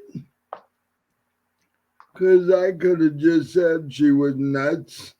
And they probably would have believed me, but after this, probably not. Right. So, um, so you guys turn in for the night or for the What day. what do we do with the five newbie vampire cops in the living room? Well, oh, you and Hanley take them down to the basement because they're gonna be out for a couple of days. All right. It's standard for when you turn somebody, they've lost so much blood that they're going to be out for a couple of days.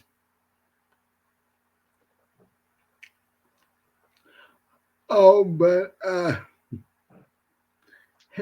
Hanley takes them into his playroom in the basement and like change them to the wall. Well, that's probably good for their own protection because Yeah, you know what the brand new ones are like. right. He's like, yep, done this before. And then the two of you go upstairs and um, Hanley turns to you as he's going into his room and goes, I wonder how bad this is actually going to get. It's already pretty bad. Hopefully, not a whole lot worse. Got a lot Well, going on. hopefully, we can get some information what's going on so we can fix it. Hopefully. And he's like, sleep well. I'll see you and Sarah tonight. All right. And he heads into his room and you head into your room and Sarah's laying there. Well, she's actually, while you were dealing with the cops, she went in and cleaned herself up. So there's not blood everywhere. Um, she's like, as you climb into bed, she's like, which form would you prefer me to be in? Well, you're already in human form. Might as well just stay that way. Okay, that is easier. And so you lay down and start to relax. And she, like this little werewolf puppy, cuddles up next to you and is like, well, hope we don't have to do that too often. I hope not too, but it's I think some more of us on the force is always a good thing. Yeah, I just hope the humans don't find out about you too. Yeah, I hope not. That would not be that would not be good. It's bad enough they know about us already. Um, and she gives you a she gives you a squeeze, and the next thing you know, you hear her breathing behind you like she just basically fell asleep. This has been a heavy day for a little girl. And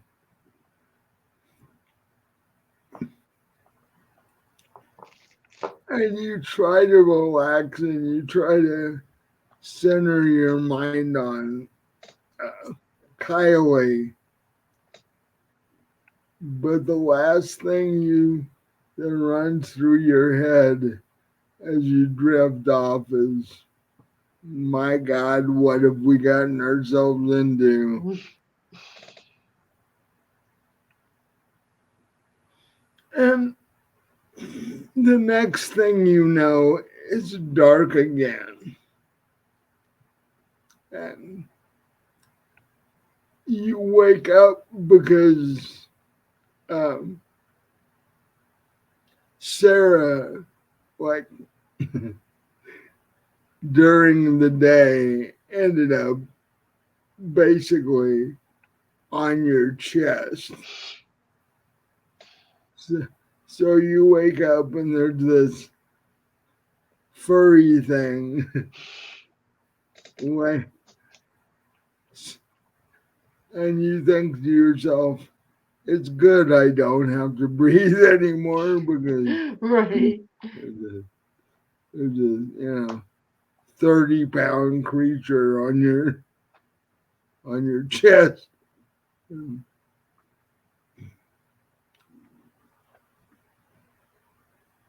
And you look down and see her and you try to go back to sleep. And then a little few minutes later, you're jolted back awake because your face feels wet. Because she woke up and decided to lick you like crazy. Part of it because um, she's happy to see you, and part of it's because she's hungry. And, Well, she better not get any ideas and try to it's, eat like, me. it's like, it's time to get up. You have to feed me. Or at least show me where the food is. So again, I'll be like, yeah, I guess I could use a cup of blood myself anyway. So you get dressed, and um, Sarah stays in werewolf form, and the two of you walk down the hall into the kitchen to get your blood. And Hanley is sitting there.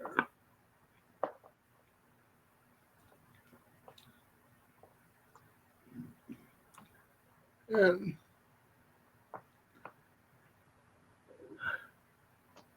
he goes, well, about time the two of you woke up.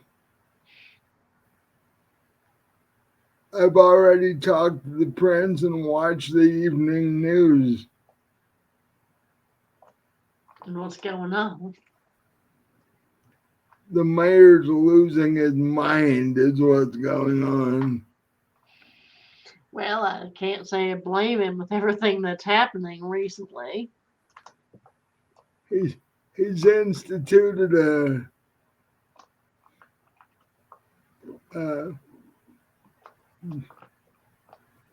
nighttime curfew.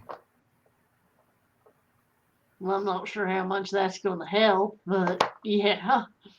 Um, he's hoping to keep most of the humans off the street. But I guess he doesn't know werewolves can change during the daytime. No.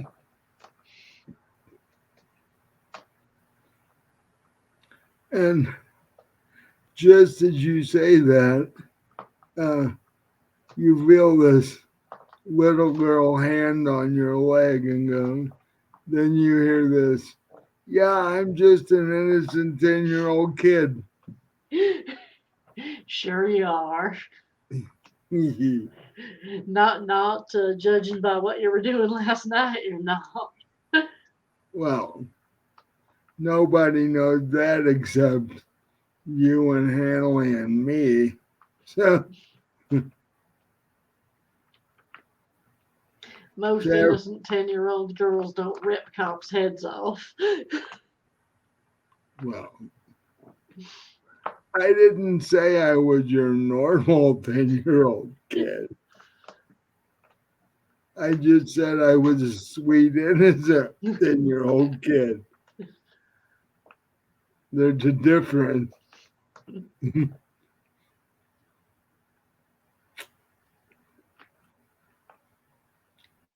And I'm a sweet 10-year-old kid that's starting not to like cops very much because they keep showing up wanting to hurt us. Yeah, well, it's not turning out so good for them, though. Well, do like the element of surprise. And actually, she says that you hear a combination of screaming and moaning that's coming from the basement. Hanley, like, looks like our new vampire friends are awake. Would seem so. I bet they're not real thrilled being chained to the wall. Probably not so much, no. Should we feed them or should we just leave them there? Well, those are the ones picked out. If we just leave them there, they're eventually going to go do what? Go crazy or die or something if we don't Right. feed them. So we better feed them. Because if they don't get blood soon, they'll just die. Well, I guess we better feed them then. Sarah's like, well, if you let them just die, then I can eat them. It works for me.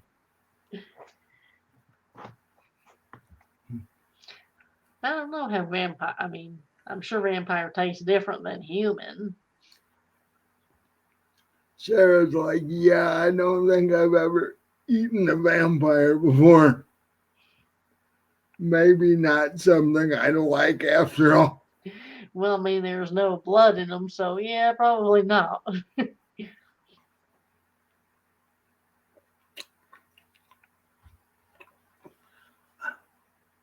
She's like, okay, you can go feed them then.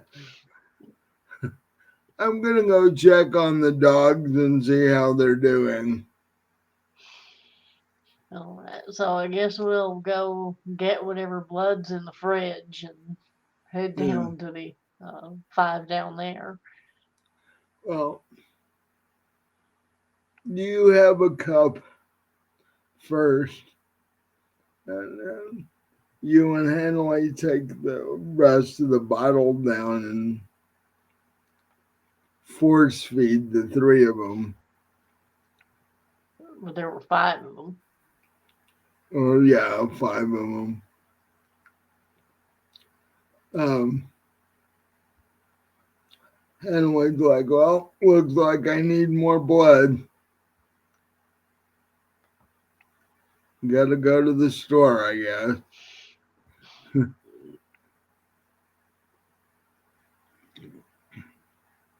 About that time, your phone goes off.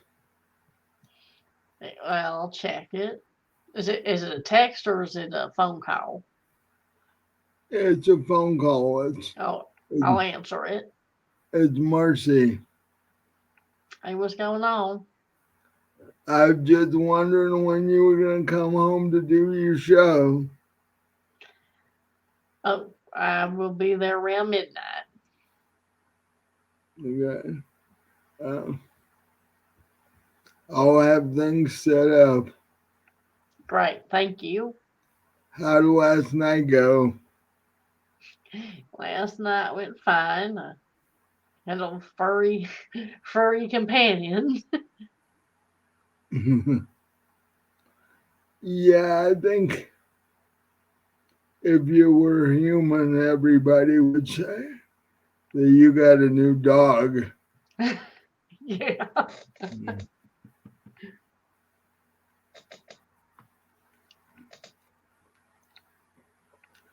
And we didn't even have to go looking for it. So, I'll see you a little bit later when you get here. All right. And the she hangs up.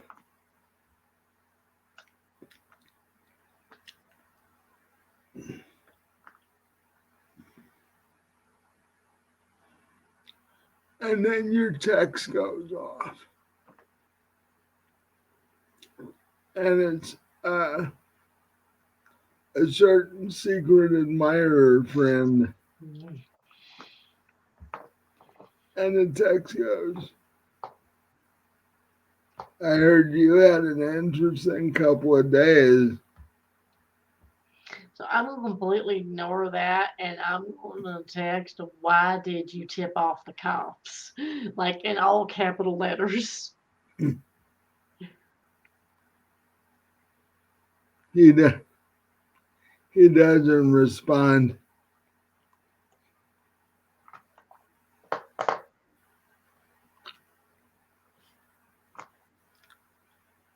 And well, at that point, then I'm just gonna put my phone down.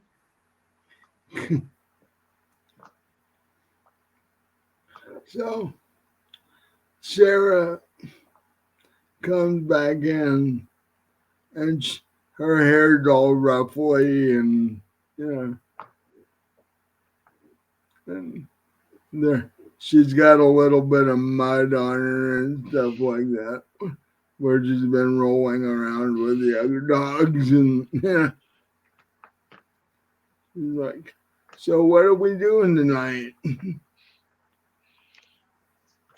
Well, I've got to get back over to my place and do my show. And like I said, if you want to come with, you can be the test taster when everything's done. Yeah. And then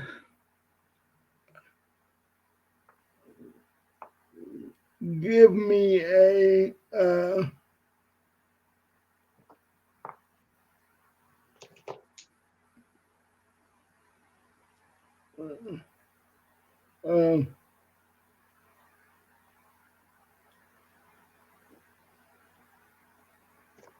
I guess that would be a intelligence and composure role.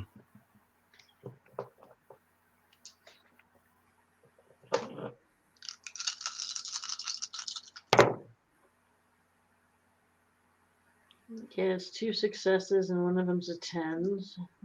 That was a 3. So 2 successes total. So while you're talking to Sarah, you realize that after your show, you remember you have your date with Kylie, and you're like, Oh, yes, I would well, remember the big. Oh, actually, Sarah, Can you take a rain check for the next show? She's like, okay, but why? Cause I almost forgot I've got a date tonight. I'm like, what's that? You don't know what a date is? She's a 10-year-old girl that spends most of her time in werewolf form. Well, it's a fruit that grows on a date palm. Like, so, so what are you gonna be doing? I've got, like I said, I've got a date with Kylie. We're gonna go out and see what kind of trouble we can get into. Hmm. Have I met this Kylie before? I don't think so, but if all goes well, Hanley's given me permission to bring her over here, so maybe you'll get to meet her. Okay, but if you guys are gonna get into trouble, I need to come with you. I didn't mean that seriously, more figuratively. 'Cause, I may have to eat somebody or something. Well, no, that's not that kind of trouble. Hopefully.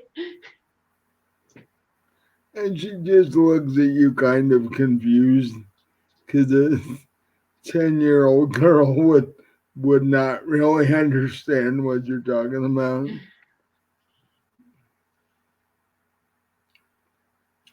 So you just want me to hang out with Annalie? For tonight, yeah. Okay. No. I, I guess I can help annoy the cops in the basement. Yeah, you can do that, or you can play with the dogs. Or... The cops in the basement give him too much grief. I just chew off an ankle or something. anything you can get a hold of. Yeah. Well, I guarantee they won't give him a whole lot of trouble if I do that. Because they'll be otherwise occupied, even if they are vampires. Um, Well, I'm not sure how much use a one-footed vampire would be to the police department, though. right. True. It'd be hilarious to see, however, but yeah. It would. So he's like, okay, um, I guess I'll just hang out here while you go do your show, and hopefully I'll see both of you later and I can meet this Kiowa person you're talking about. She better Possibly. she better be nice to you or I'll take her head. All right, I'll keep that in mind.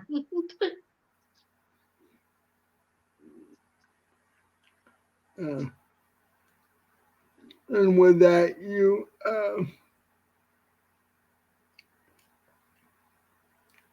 Sarah, Sarah goes back out to where the dogs are, and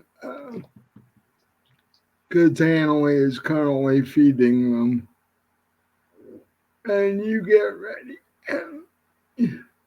and you head back over to your place.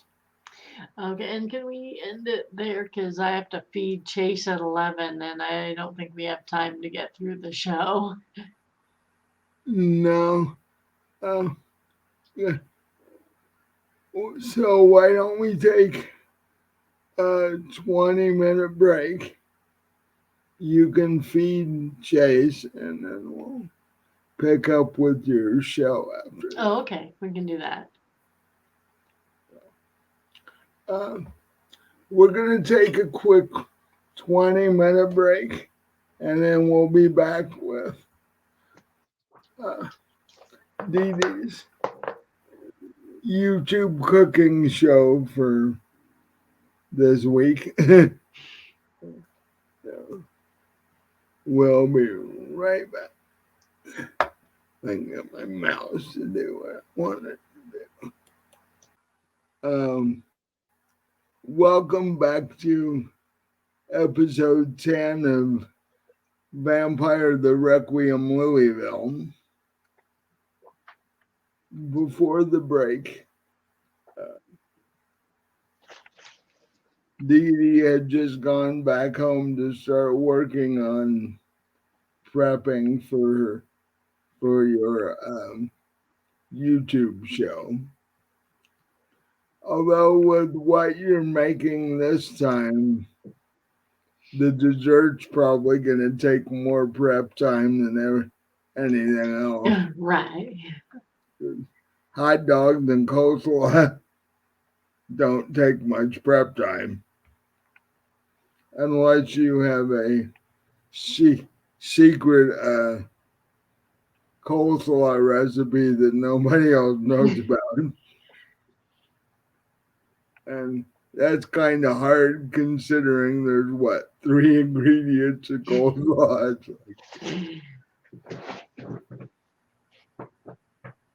So, um,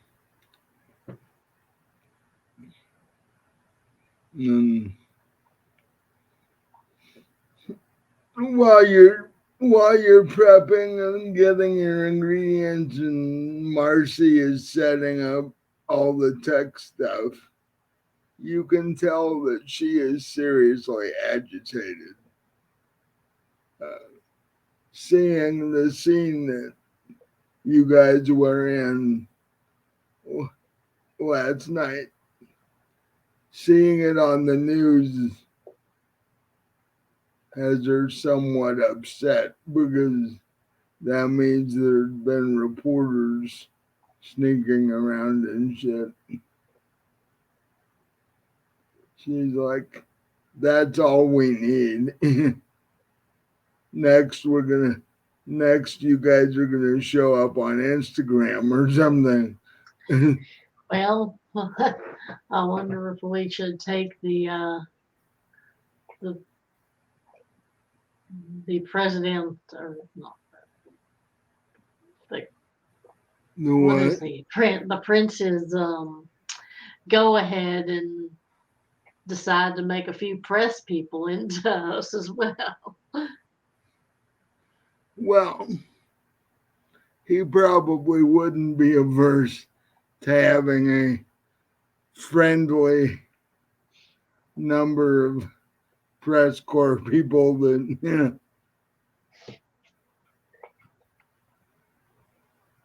can protect them from all the human reporters that fuss with him all the time. I don't think you want a vampire reporter interviewing the mayor, though. Right? Probably not.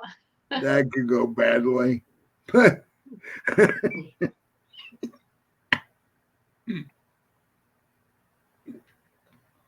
But she's like, this is getting ridiculous. The last thing we need is to be on the nightly news every night. Yeah, it's not doing a whole lot for me either. You know. The one thing it could do for you is like increase your subscribers for your cooking show. Well, that's true. They're like, oh, I remember seeing her on TV. It's just that it wasn't a very good look for you what they saw on TV. So after a few minutes, she's like, well, everything's set up for this whenever you want to start the show. All right. Well, I think I've got everything I need. Okay. So you gonna go change, or you just gonna do it like you are? Oh, I guess I'll go throw my chef's robe on. Mm, your jacket. Mm. Uh, so you go in and do that real quick and come back out. Um, just like, well, all right. Just tell me when to press the stream button, and we're good to go. All right. So I'll kind of get my customary place behind the counter and tell her to go ahead. So she presses the button, and the light on the for the camera comes on. So he's like, "It's all yours."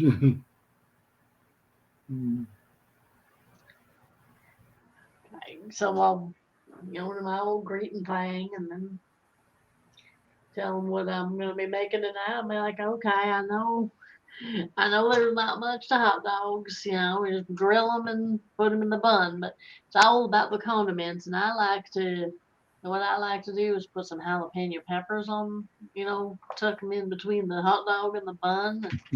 Because, you get that nice hot, that heat. I like that heat.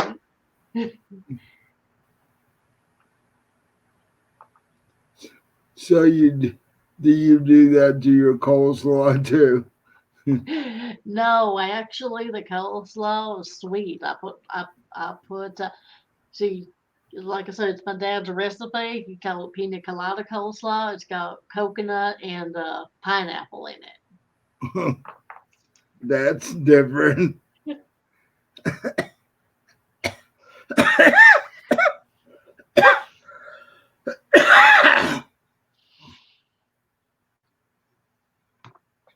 Although it would calm down the jalapeno and the hot dog a little bit. And And then for then, dessert, we're gonna do some s'mores brownies. That's brownies with marshmallow and pecans. now, is this just a straight out of the box recipe, or is this Oh no, no, I'll make it from scratch. so you do all that?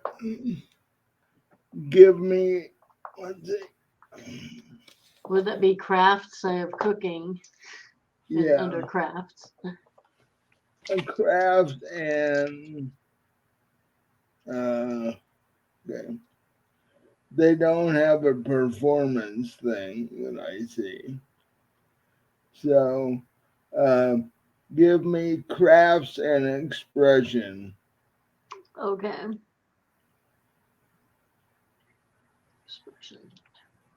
to see how well everything goes. All right. Don't botch, don't botch, don't botch. One success. That's enough. Everything comes off as planned. It's a somewhat shorter episode because you're not making anything extremely complicated.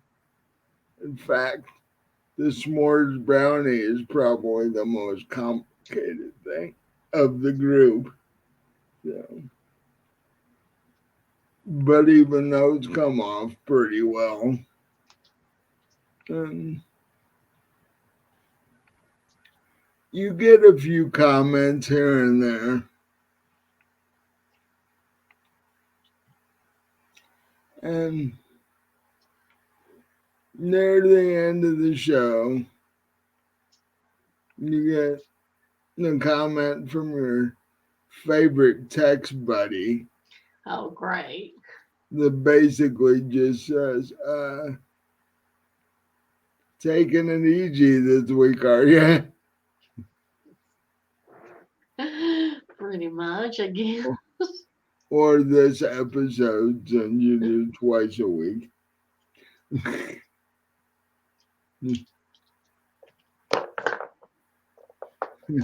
And then he's like, with all the stuff you've been going through, I can understand it.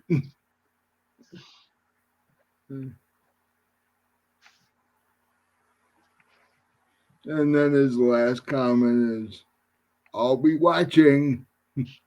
And then he just stops.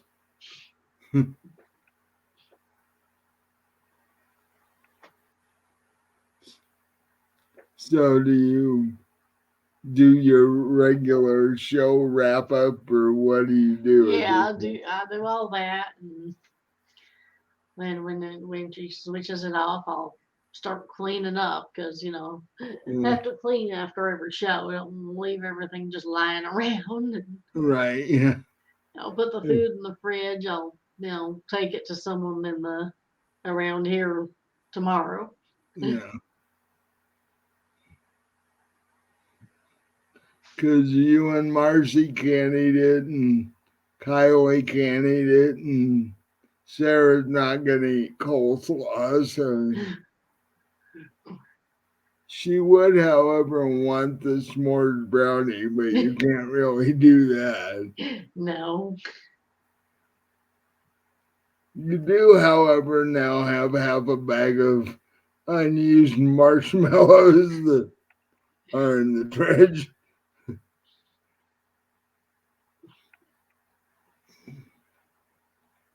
And so you take a little bit of time to clean up while Marcy's checking to make sure the video happened correctly. And she starts to download it onto your YouTube channel. And you after you get stuff cleaned up, um,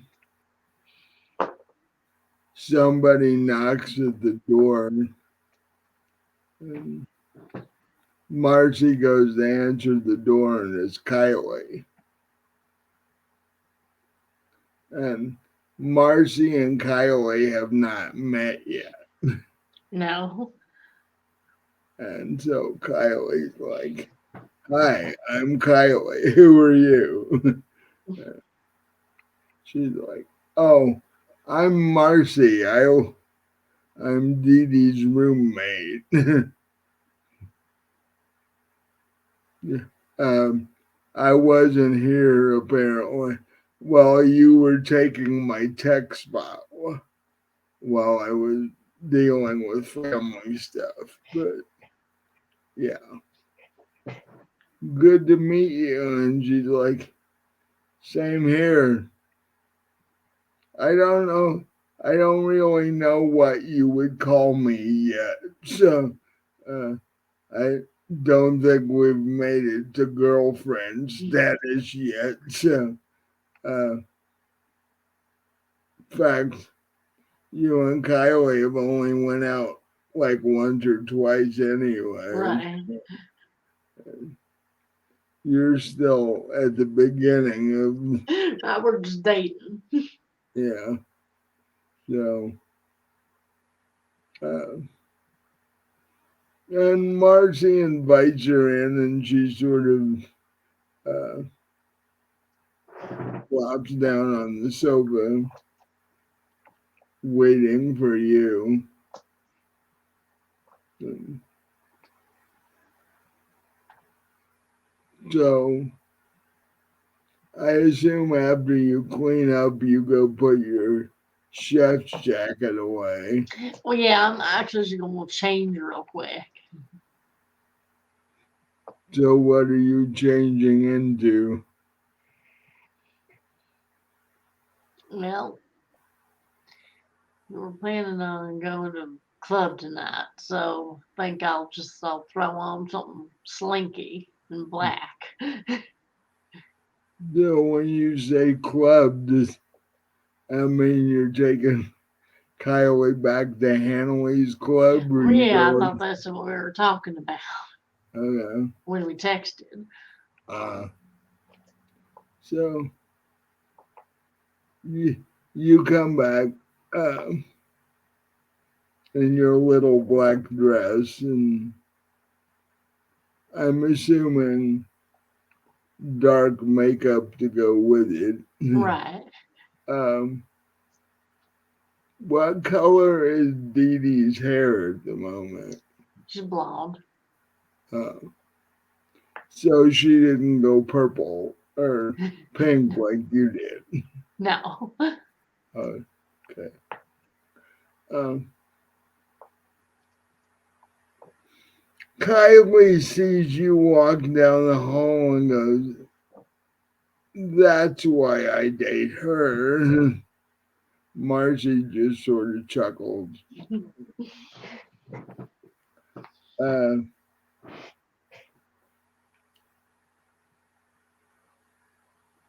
and Kylie is wearing almost like a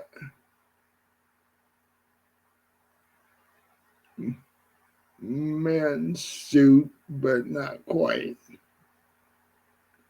Uh, you can, it's tailored that way, but you can tell it is made for a female. Mm-hmm.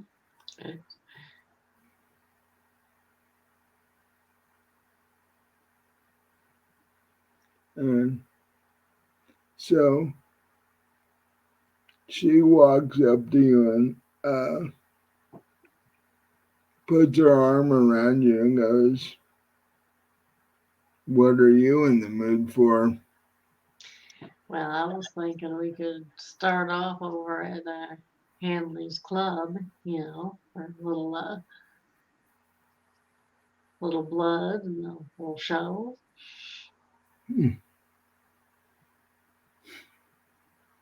She says, "Maybe that one dancer's working tonight that we had fun with the last time we were over Yes, I think we should definitely ask.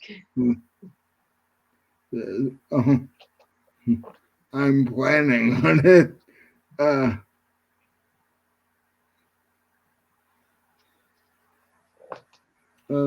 Marcy looks at you and goes, "No, we don't need any more scenes that end up on TV.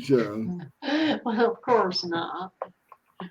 So you two be careful." We will. And Kylie's like, "What scene that ended up on TV?" Well, there was sort of a mess over at Hamley's house last night. What were you guys up to? Well, it really wasn't us. It was a couple of those humans that had gotten this disease were chasing poor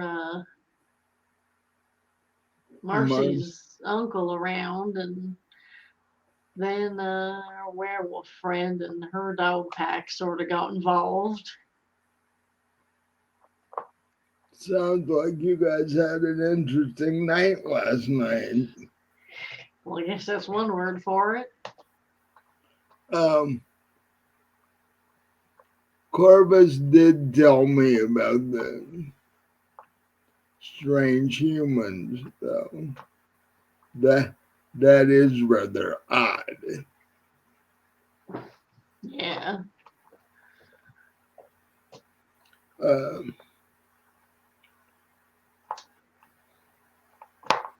I hope there's not a lot of those running around. I hope not too. And yeah, then there was the little matter of the cops that showed up and needed to be turned. So that was another thing. But that at least wasn't on the news. she's like, you guys keep turning cops, the whole police force is gonna be nothing but vampires pretty Well, there is that, but that might actually be a good thing.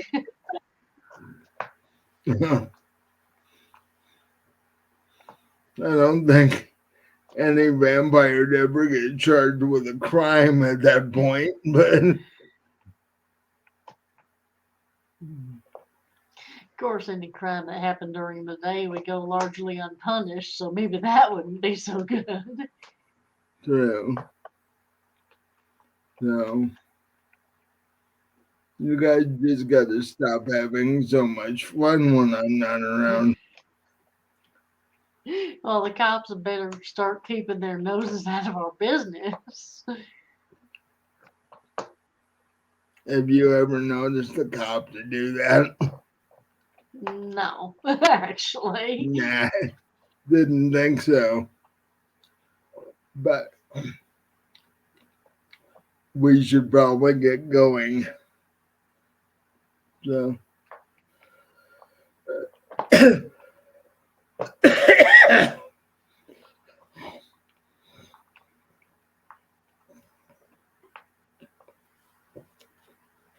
Marcy's like, you guys go have fun, stay out of trouble, and I'll probably have this up on the YouTube channel by tomorrow. All right, great. Thank you. And you and Kylie walk out the door and head for your car, which I forgot what Dee Dee drives. Pickup truck. Oh, yeah. So you two head for your truck. And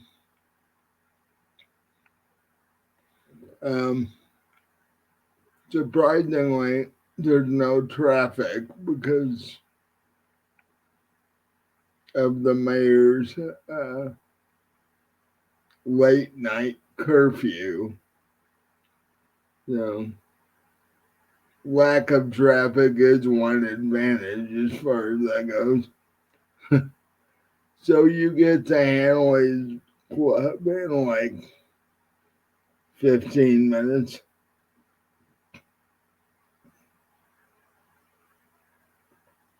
And Hanley isn't there.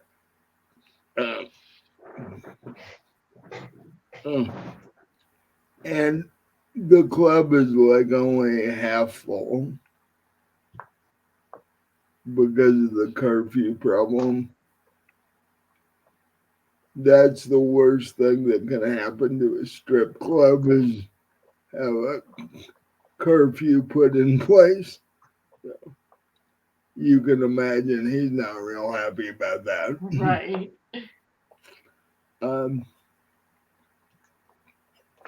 But you show your IDs to the guy at the door, and he suggests that you head on back to the bar in the back. So the two of you do that. And the same guy that's always been the bartender is back there. He goes, oh, hi, you two. I haven't seen you guys in a while. Yeah, we've been doing stuff. Had such a terrible time the last time you were here, you decided not to come back, huh? Oh, not at all. No. In fact, we were kind of wondering, is Zoe working tonight? He says, hang on a second and I'll go check. Got some funny. I have trouble retaining names, but I remembered hers. That's just because you like the lap dance she gave you.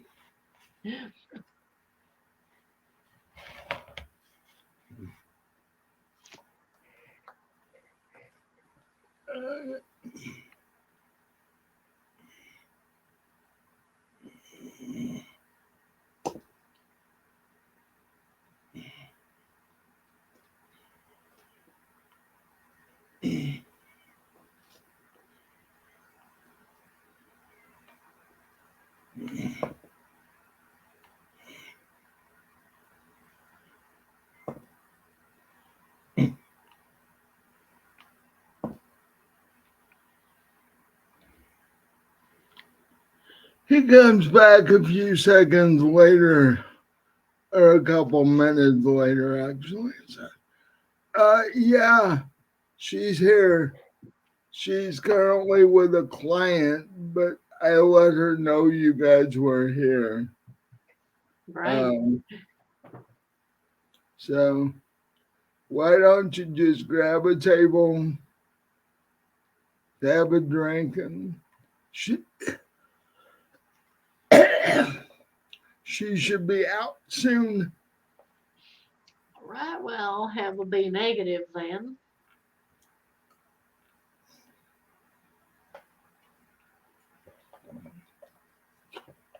It's okay. I got that.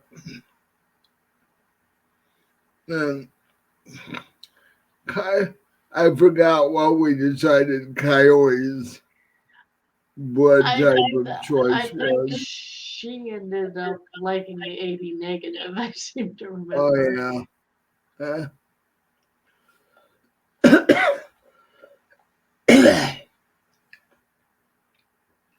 um, and so she tells the waiter she wants a glass of AB negative, and he's like, "Well, I'll get it for you if we got it. I've got to check on that one."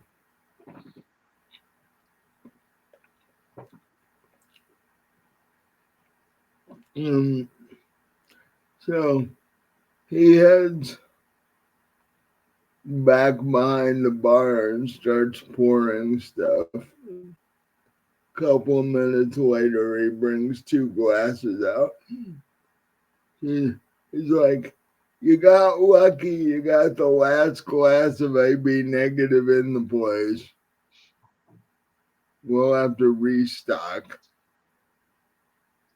But and as he's walking back to the bar, uh, you see Zoe walking down the hall toward you. She walks into the bar, um, and stops and talks to the bartender. And then she turns around and sees the two of you. Says, "Oh, that's why you told me to come back here."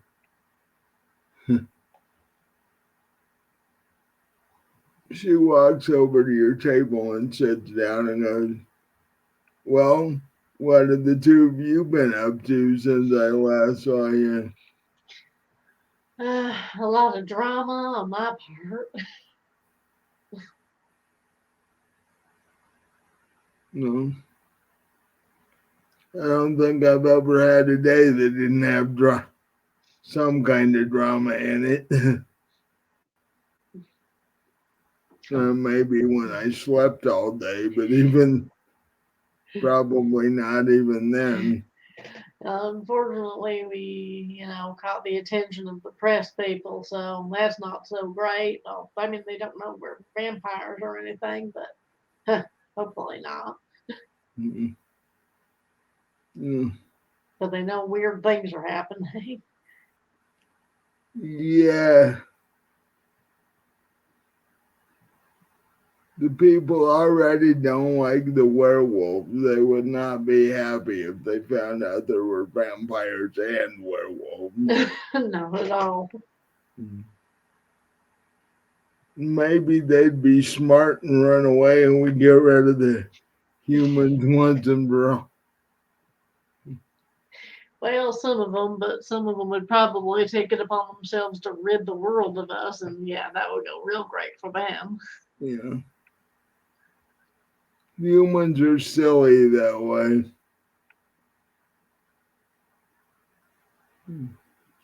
But on to happier subjects. What can I do for the two of you? Well, I kind of look at Kylie, like, is there anything you'd like to request? Well,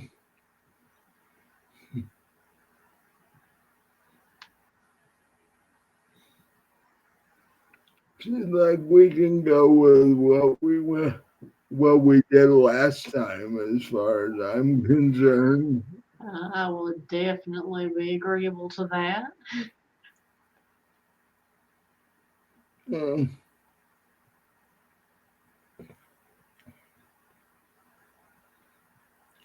and always like it works for me. Question: is the boss paying for this, or you guys paying for this? Well, he doesn't actually know we're here tonight or anything, so Hmm. I'll go ahead and pay for tonight.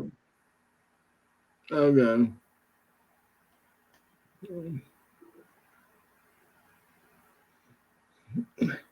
So he says, just give the money to the bartender and we're good to go. All right. And so she gets up and starts slowly dancing around the table. Um, the further around the table she goes, the less clothes she's wearing. And by the time she gets all the way back around to Kylie, she's not wearing anything. And she just sort of plops down on Kylie's lap and uh, puts an arm around her and kisses her. And uh, Kylie's like, hold it, don't think we did that last time. And then she gets up and walks over to you and does the same thing. Plops down on your lap and kisses you. What do you do? Probably instinctively start kissing her back. Yeah. So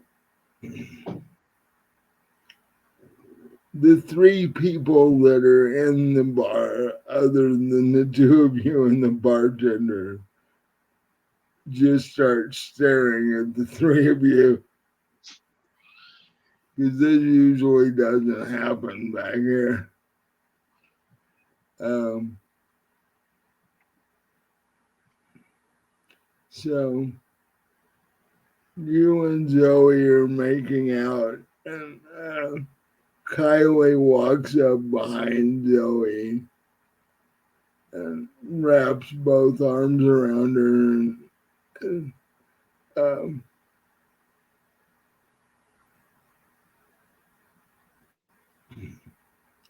and then uh,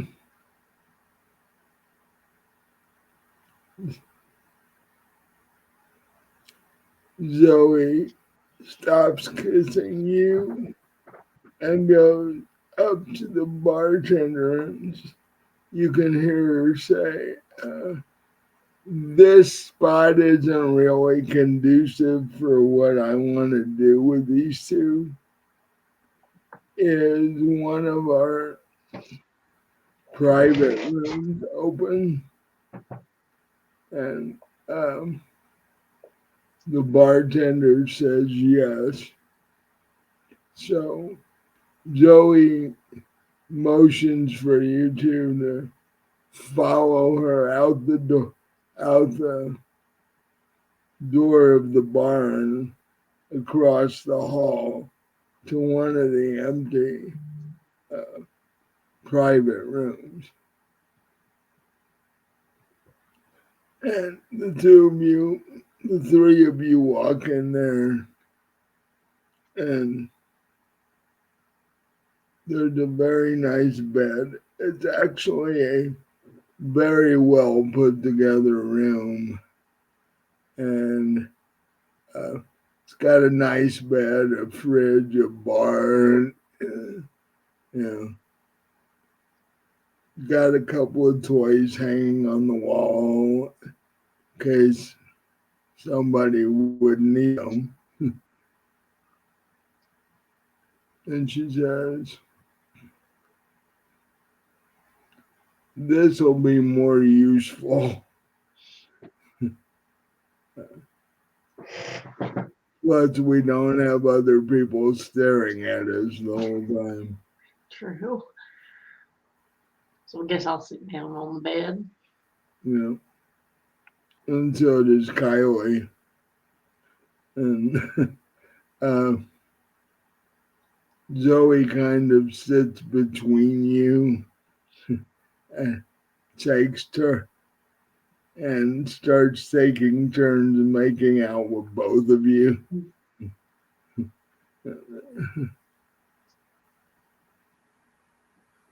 Hmm. So,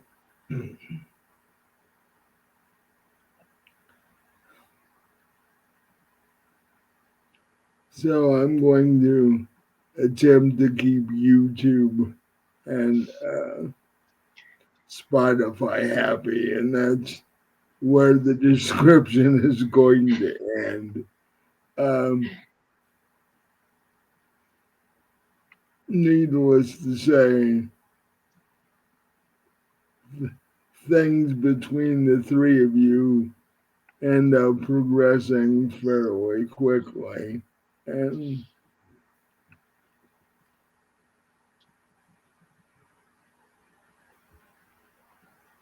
after about an hour and a half or so, the three of you walk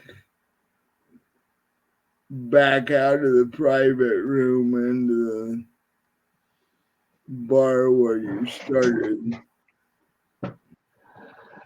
And the bartender goes, "Well, the three of you look happy." You could say that. So I'll pay him whatever the price was. Yeah.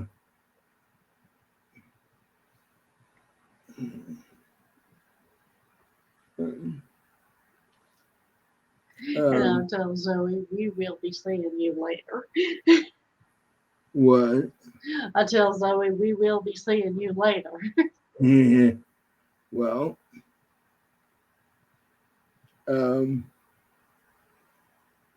if you give me a second, I'm gonna go write down a copy of my schedule so you'll know when I'm here. That would be fantastic.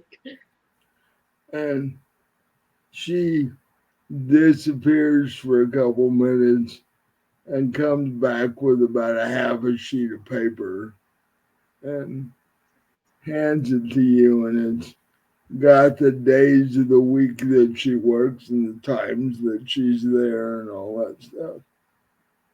And um, turns to Kylie, gives her a big hug and a big kiss, and then does the same to you and says, "That was a lot of fun. I hope uh, I see you more often than because it's been a bit since we did this the last time." So, um, Yeah, we will definitely make the effort to come in as frequently as possible. So, well, I'm gonna go take a break before the next uh, time I have to get on stage and dance. So I will be seeing the both of you fairly soon, hopefully. And, Hopefully. and she turns and walks out of the bar. Kylie's looking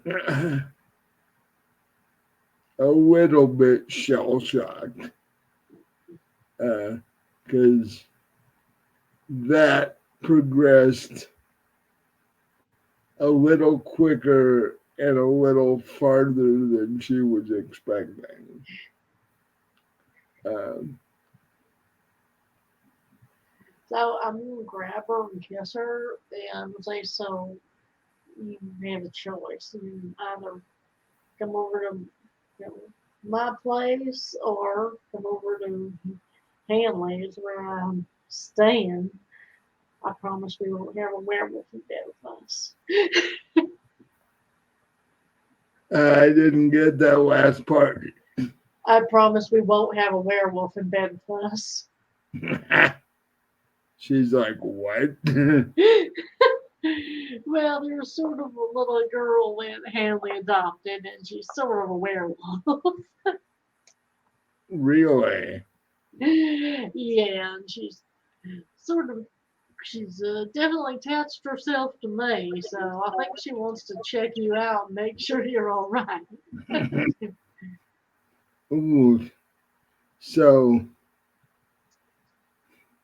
it's not bad enough I gotta pass the test for a little kid, but this little kid is a werewolf. Yeah. Uh, hmm, well, I'll give it a shot. Yeah, She's a sweet little kid. yeah. Kyle is like, sweet little kid and werewolf. Don't, don't make a compatible sentence, in my opinion. But yeah, we'll I put my see. arm around her. Put my arm around her. I'm like, well, as long as you're nice to me, I think she'll be all right with you. No, Now leaning closer, I'm like, you are planning on being nice to me tonight, aren't you?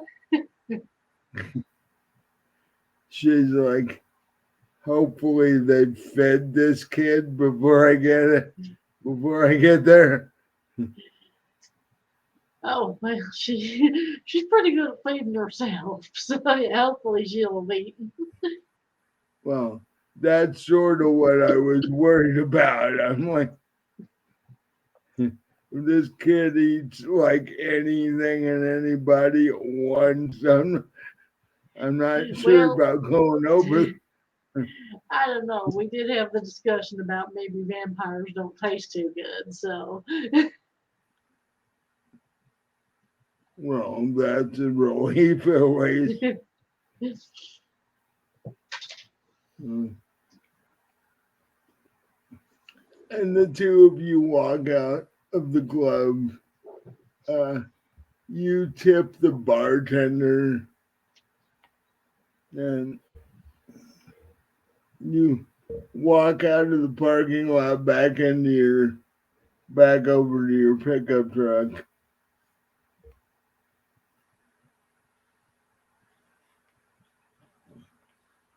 And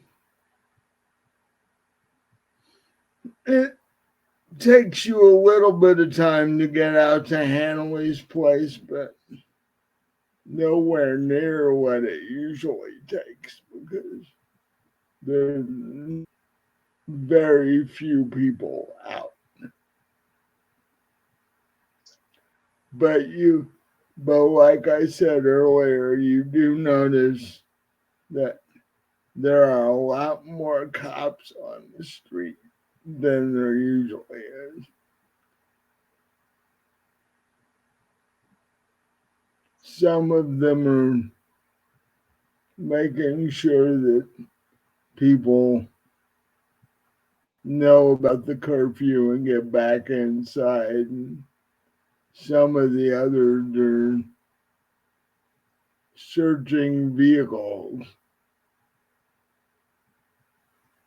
You're not sure for what as you drive by, uh,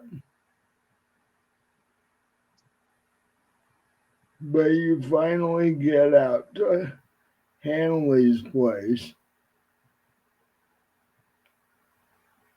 And uh,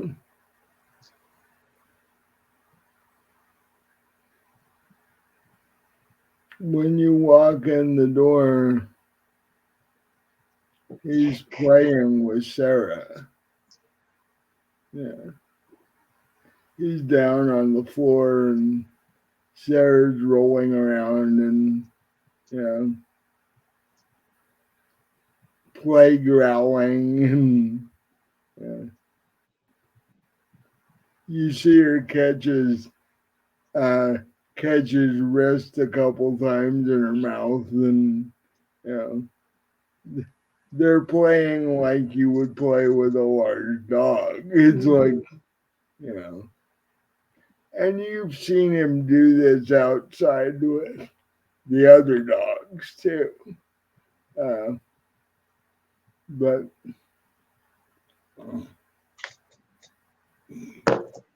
and there's a plate with meat scraps laying on the floor, and yeah.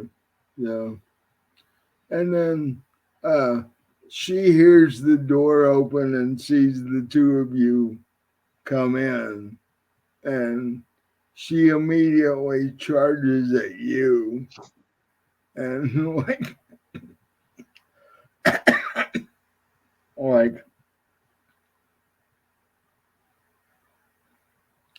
tries to jump high enough that she could jump into your arms, but she can't quite get that far.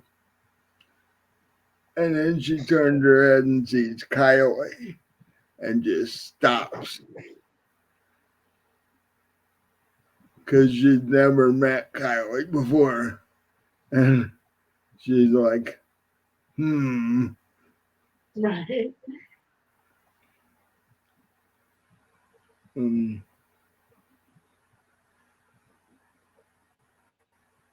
she instantly changes back into a 10-year-old, and she's standing between the two of you looking at Kylie going, who are you? And Well, so I'll make the introductions. I'll say, Kylie, this is Sarah. Sarah, this is Kylie. and Kylie smiled at Sarah, and Sarah's sort of like, she kind of mildly smiled, like, I'm not real sure about you just yet. What are your intentions with my person and all this sort of stuff?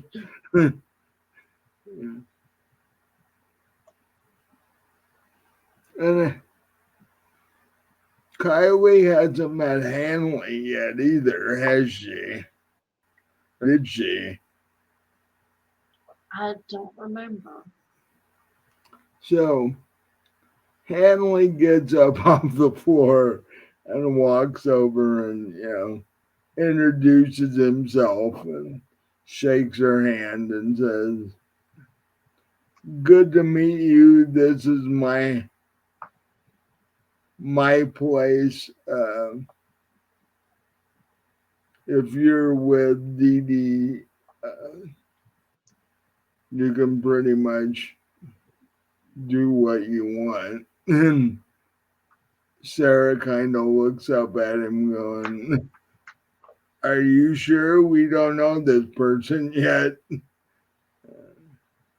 And Kylie's like, oh, I won't cause any problem.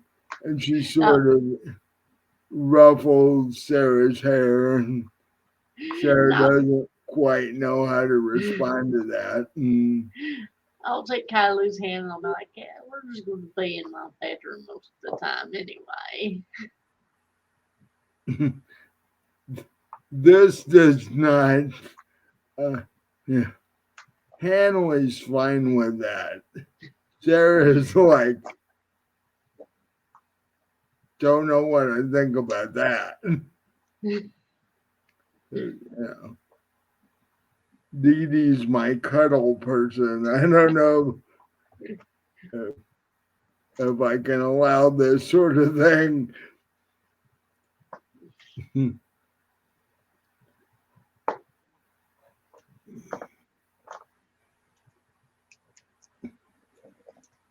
So I'll tell her it's just for the night.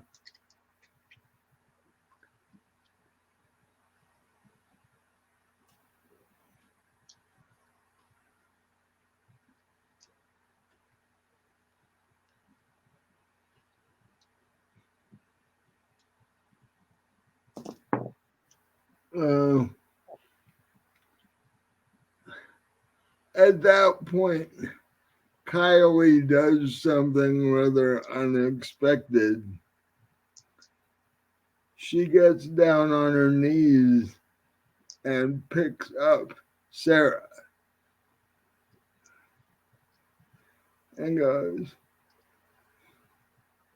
when I was human, I had a little sister about just about your size. So, yeah,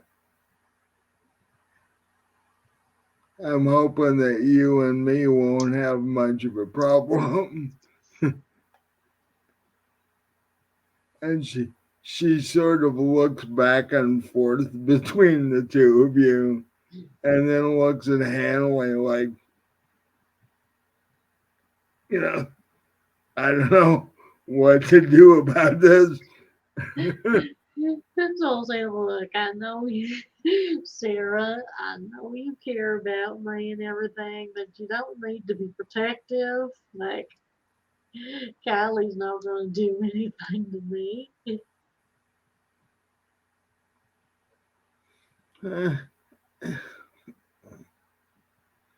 And she gives you this look that probably any 10-year-old or any puppy would give you.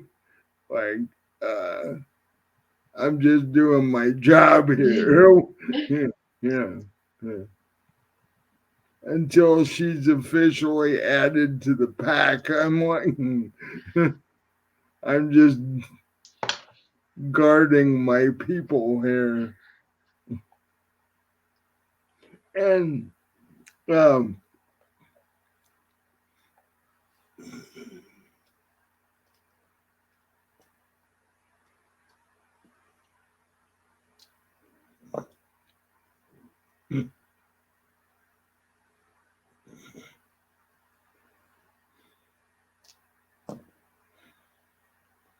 um,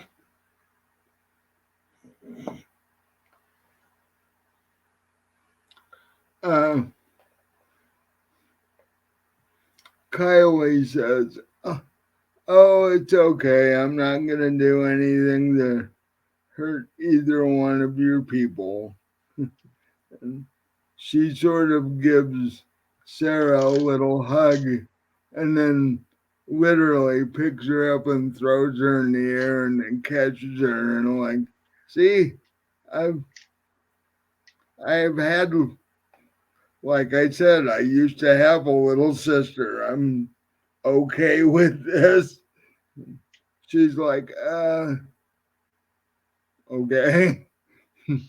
What happened to your little sister? And she's like, uh, when I got turned into a vampire, they sort of killed the rest of my family.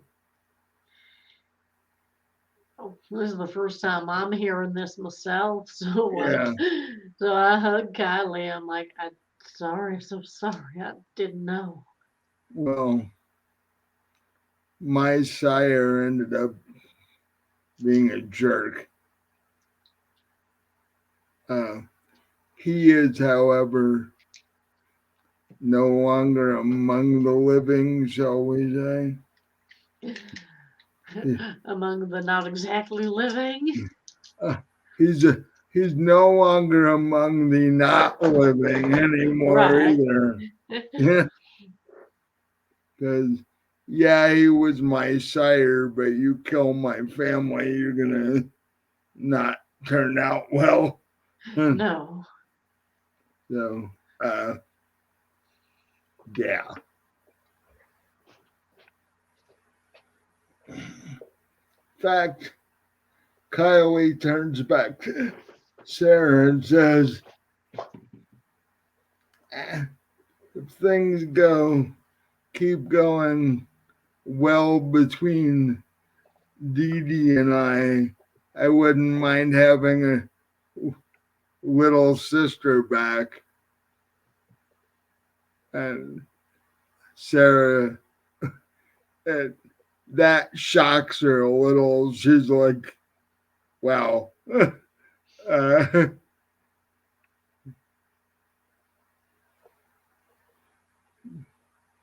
and at that point, Hanley comes over and goes, oh, why don't you and I leave those two alone and we'll go uh, feed the other dogs and find something for you to do for a while. And she slightly begrudgingly agrees. And Hanley takes her off to the kitchen where they make up the dog's food and stuff. And leave you and Kylie by yourselves in the living room. So I'll Oh, tell Kylie, well, since we got over that little hurdle, you want to see my bedroom? that would be nice. And yes, I hope Sarah and I get along because I really don't want a werewolf annoyed at me. So, um, No, not even a little one. She can do some damage. and about that point, Hanley sticks his head out of the kitchen door and says, oh, I forgot.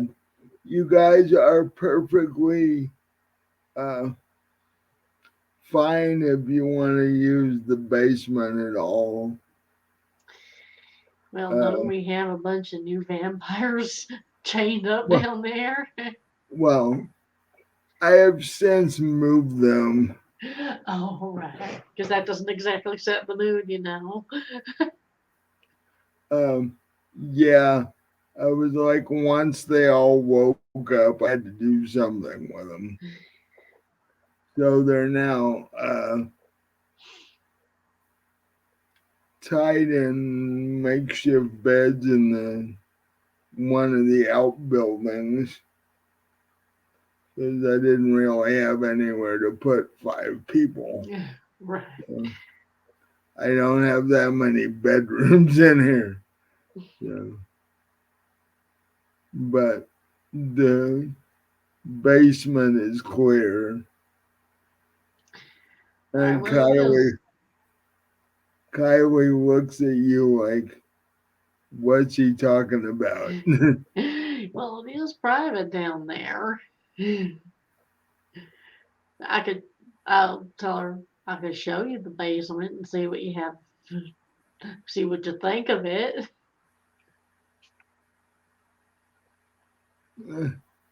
I'm willing to look around.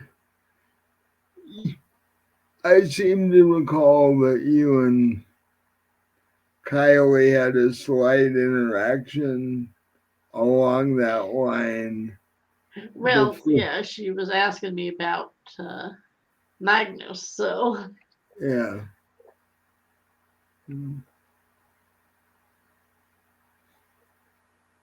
I don't remember if you guys attempted to do anything or not. no, we did not. But I'll take her down there just so she can see what it's all about. And like I said, the bed down here is very private anyway, so maybe we ought to sleep down here regardless. It is darker and there's a bed down there. Because you have slept down there before. Right. And less likely to have a little furry thing jumping in our faces in the morning True. or in You the just evening.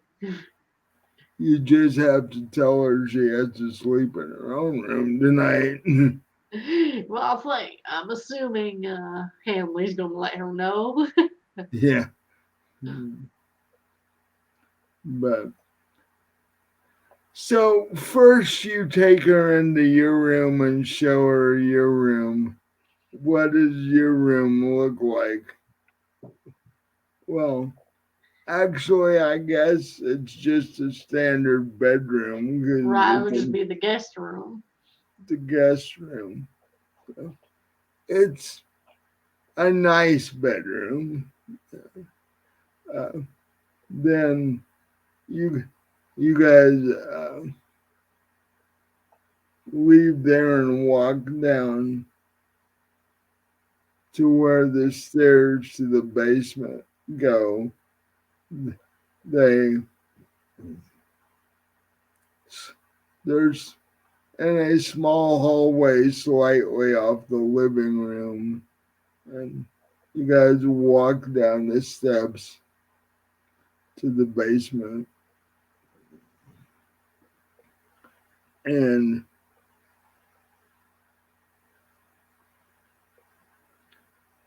part of it looks like a finished basement. Part of it looks like a wine cellar where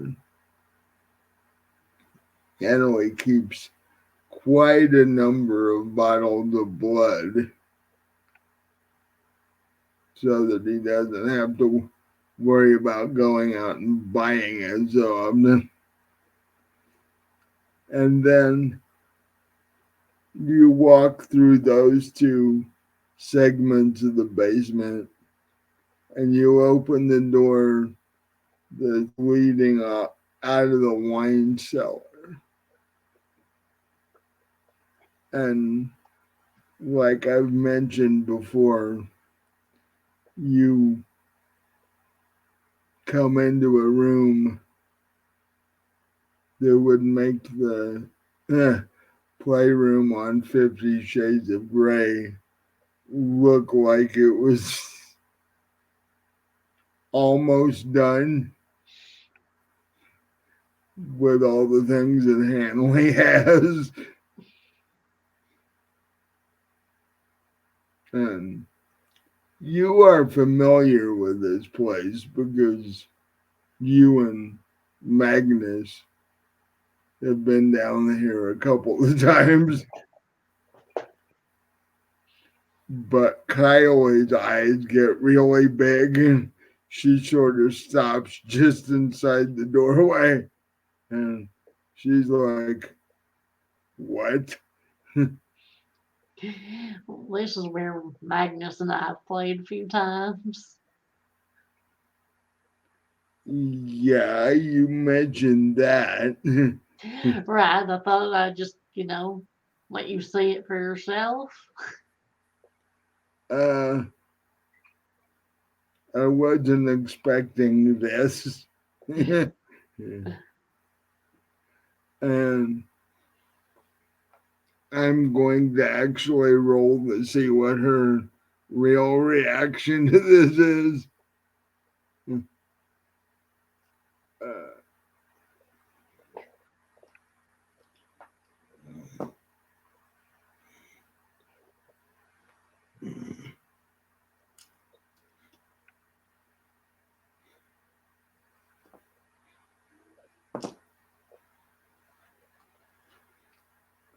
Uh,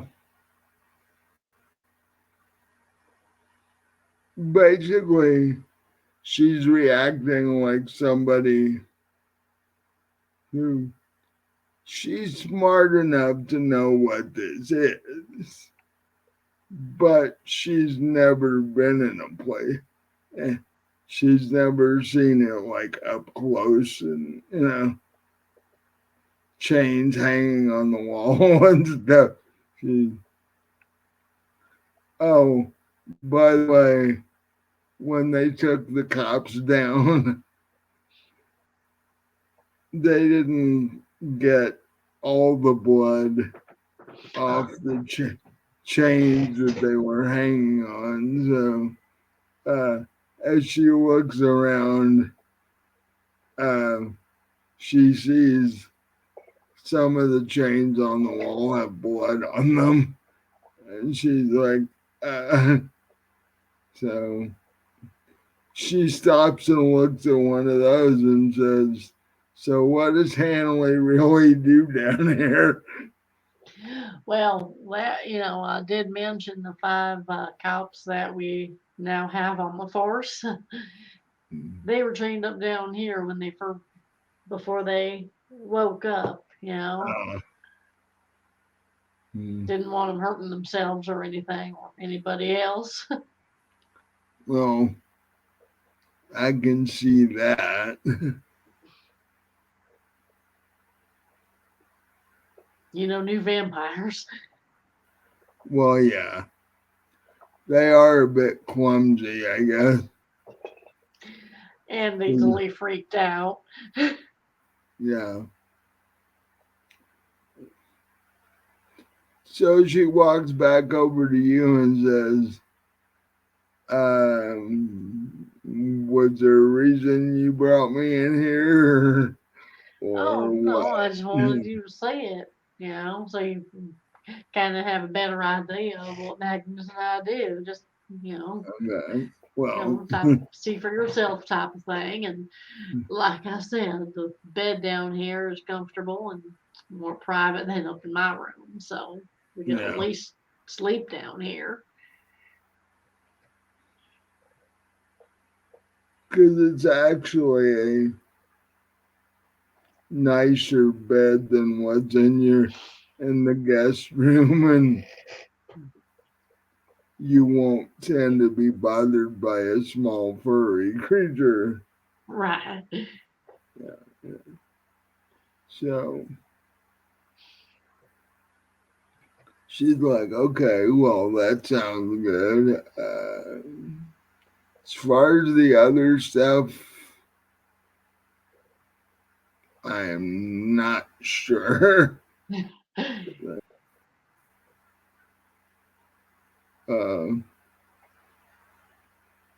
I can definitely say I'm not the submissive type. Yeah. Well, I kind of lean in. I'm like, well, that's a good thing because I am. Working around Corvus all the time, you can't really be the submissive type and get along very well, if you know what I mean. Yeah. So,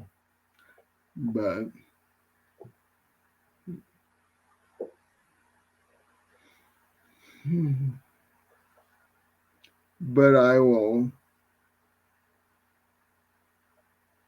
consider the consider that if it's something you would actually prefer, or I guess Magnus takes care of that when he shows up. Yes, he does. I mean, this is just a thought. So maybe next time Magnus and I get together, you could pick up some pointers from him so you know what you're doing if you and I ever do decide. Uh, I might be open to that. uh, I gotta tell you though, this whole night has been a little out of my normal comfort zone. Right. Well, Mm. we could get you in your comfort zone. What? We could get you in your comfort zone. Just Well, hop in the bed here. right. See, now that I can deal with. Uh, Zoe just surprised me. I didn't think that was gonna go there, but Well, I didn't either, but I'm not complaining. well, no, it was nice. It was just really unexpected. I have the feeling Zoe likes both of us. I guess, yeah, I guess she does like us, and if you pay her enough, God knows what she might do. I don't know. But yeah,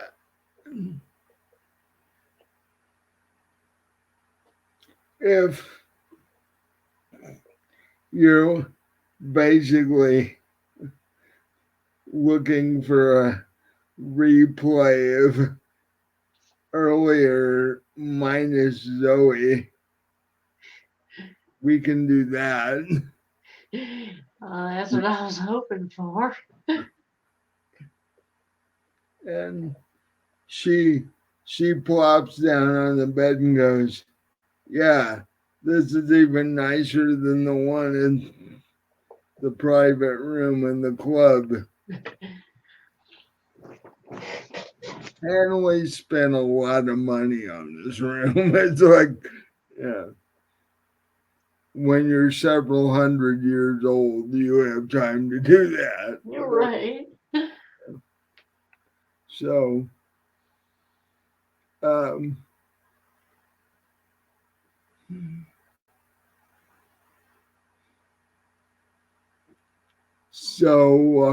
what are you wanting to do with Kylie?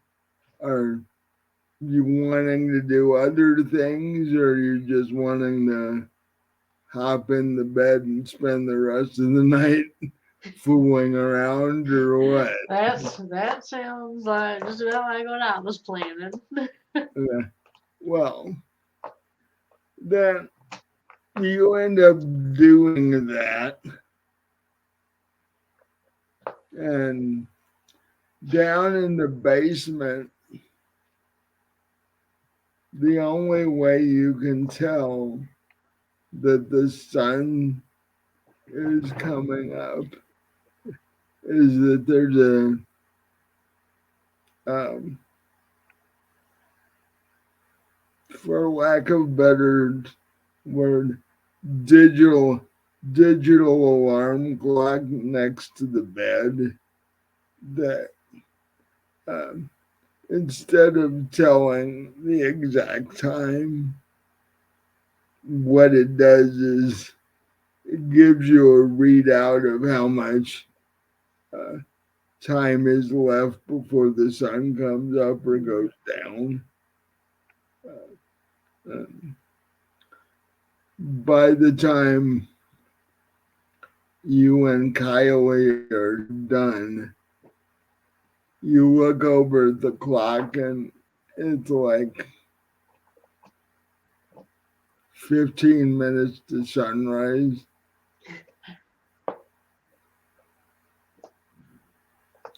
So at this point, everybody else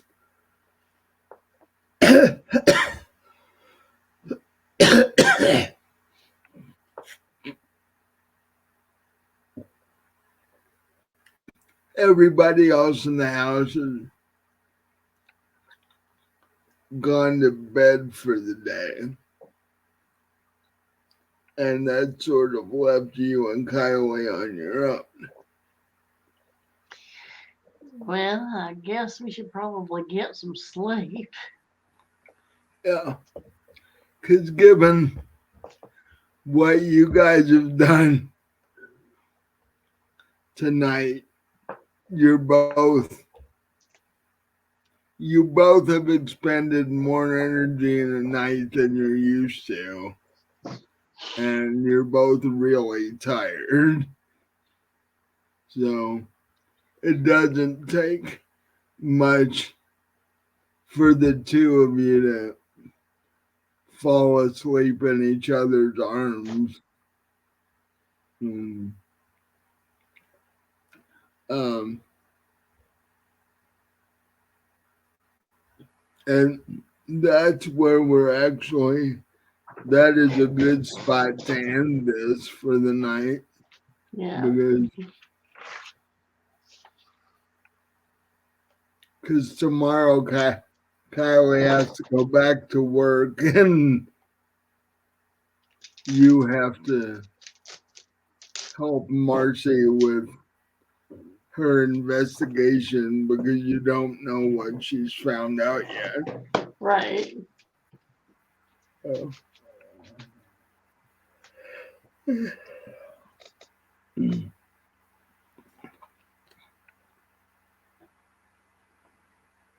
and on top of all that, you still have a new furry friend you have to continue to deal with. She's, while you were playing with Kylie, she was in trying to convince Hanley that you need to stay here permanently. No. That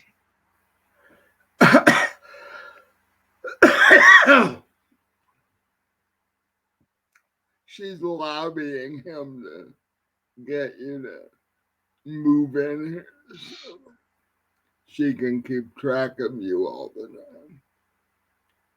She's like, see, you let her loose and she brings other people home with her.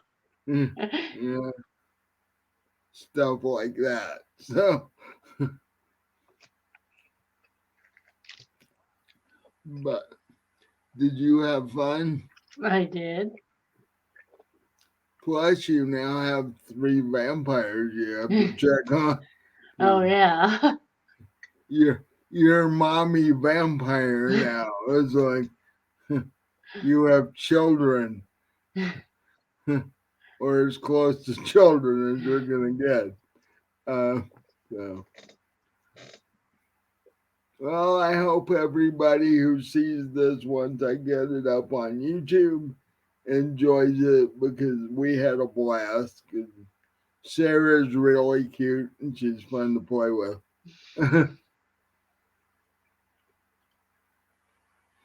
mm, um, you know, like, subscribe, and all that good stuff. And if you're more of a podcast person, it'll be up on Spotify because after Spotify bought Anchor, they finally got rid of Anchor. And you've got to go in on Spotify to find it now. So, but you can, it's still there. So you just have to go in a different way. Um, and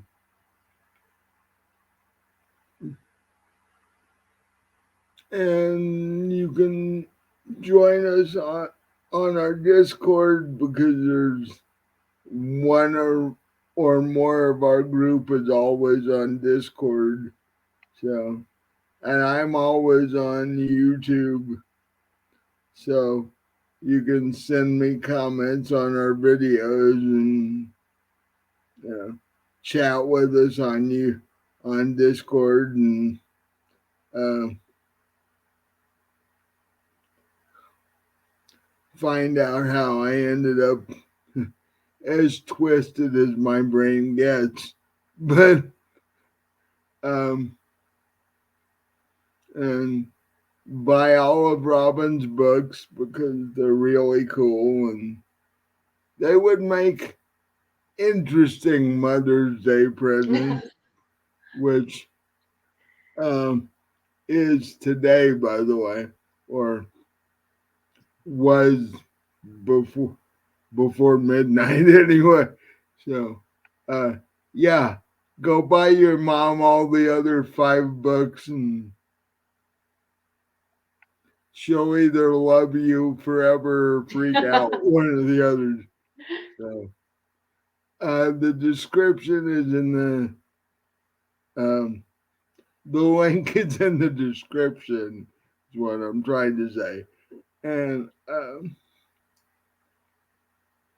she is working on diligently on book number 6, and Hmm. so is that going to be stranger than the rest of them put together? Or Uh, some of the stories might be. yeah,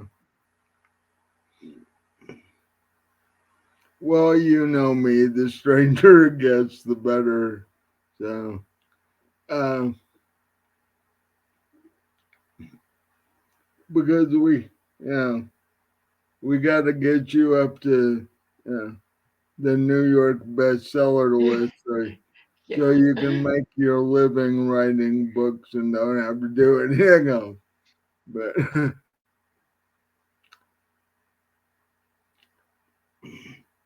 but I think oh, and come back hopefully next week for Fallen Dragons and see a see a different kind of chaos. Yeah. Fallen dragons. It should just be called falling apart.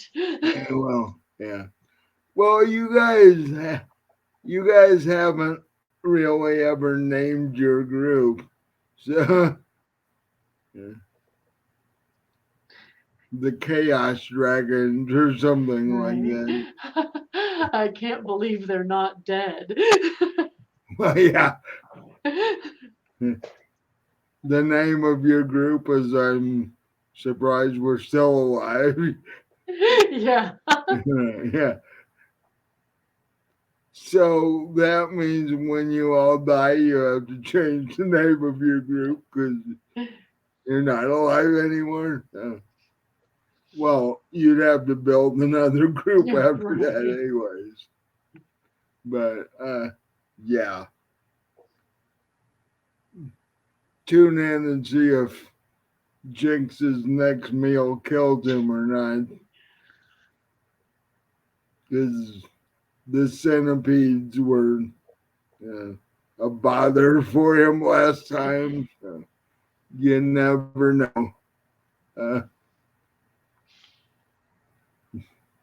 oh, and if his food doesn't kill him, maybe the next date with the orc cleric might. Yeah, Or Corai will just get fed up enough to kill right. him. Oh, Korai's got some stress issues right now. So, Yeah. uh, and we're not even going to talk about Kenneth. Oh god. Poor Kenna. That's all we need to say is poor Kenna. Right. And if you're rolling tonight is any indication, it's like you're all dead next week. But because Jinx doesn't roll any better than you do. So, so look for that when it comes up next week. And I think that's all I've got for now. So, Yeah, see you next time.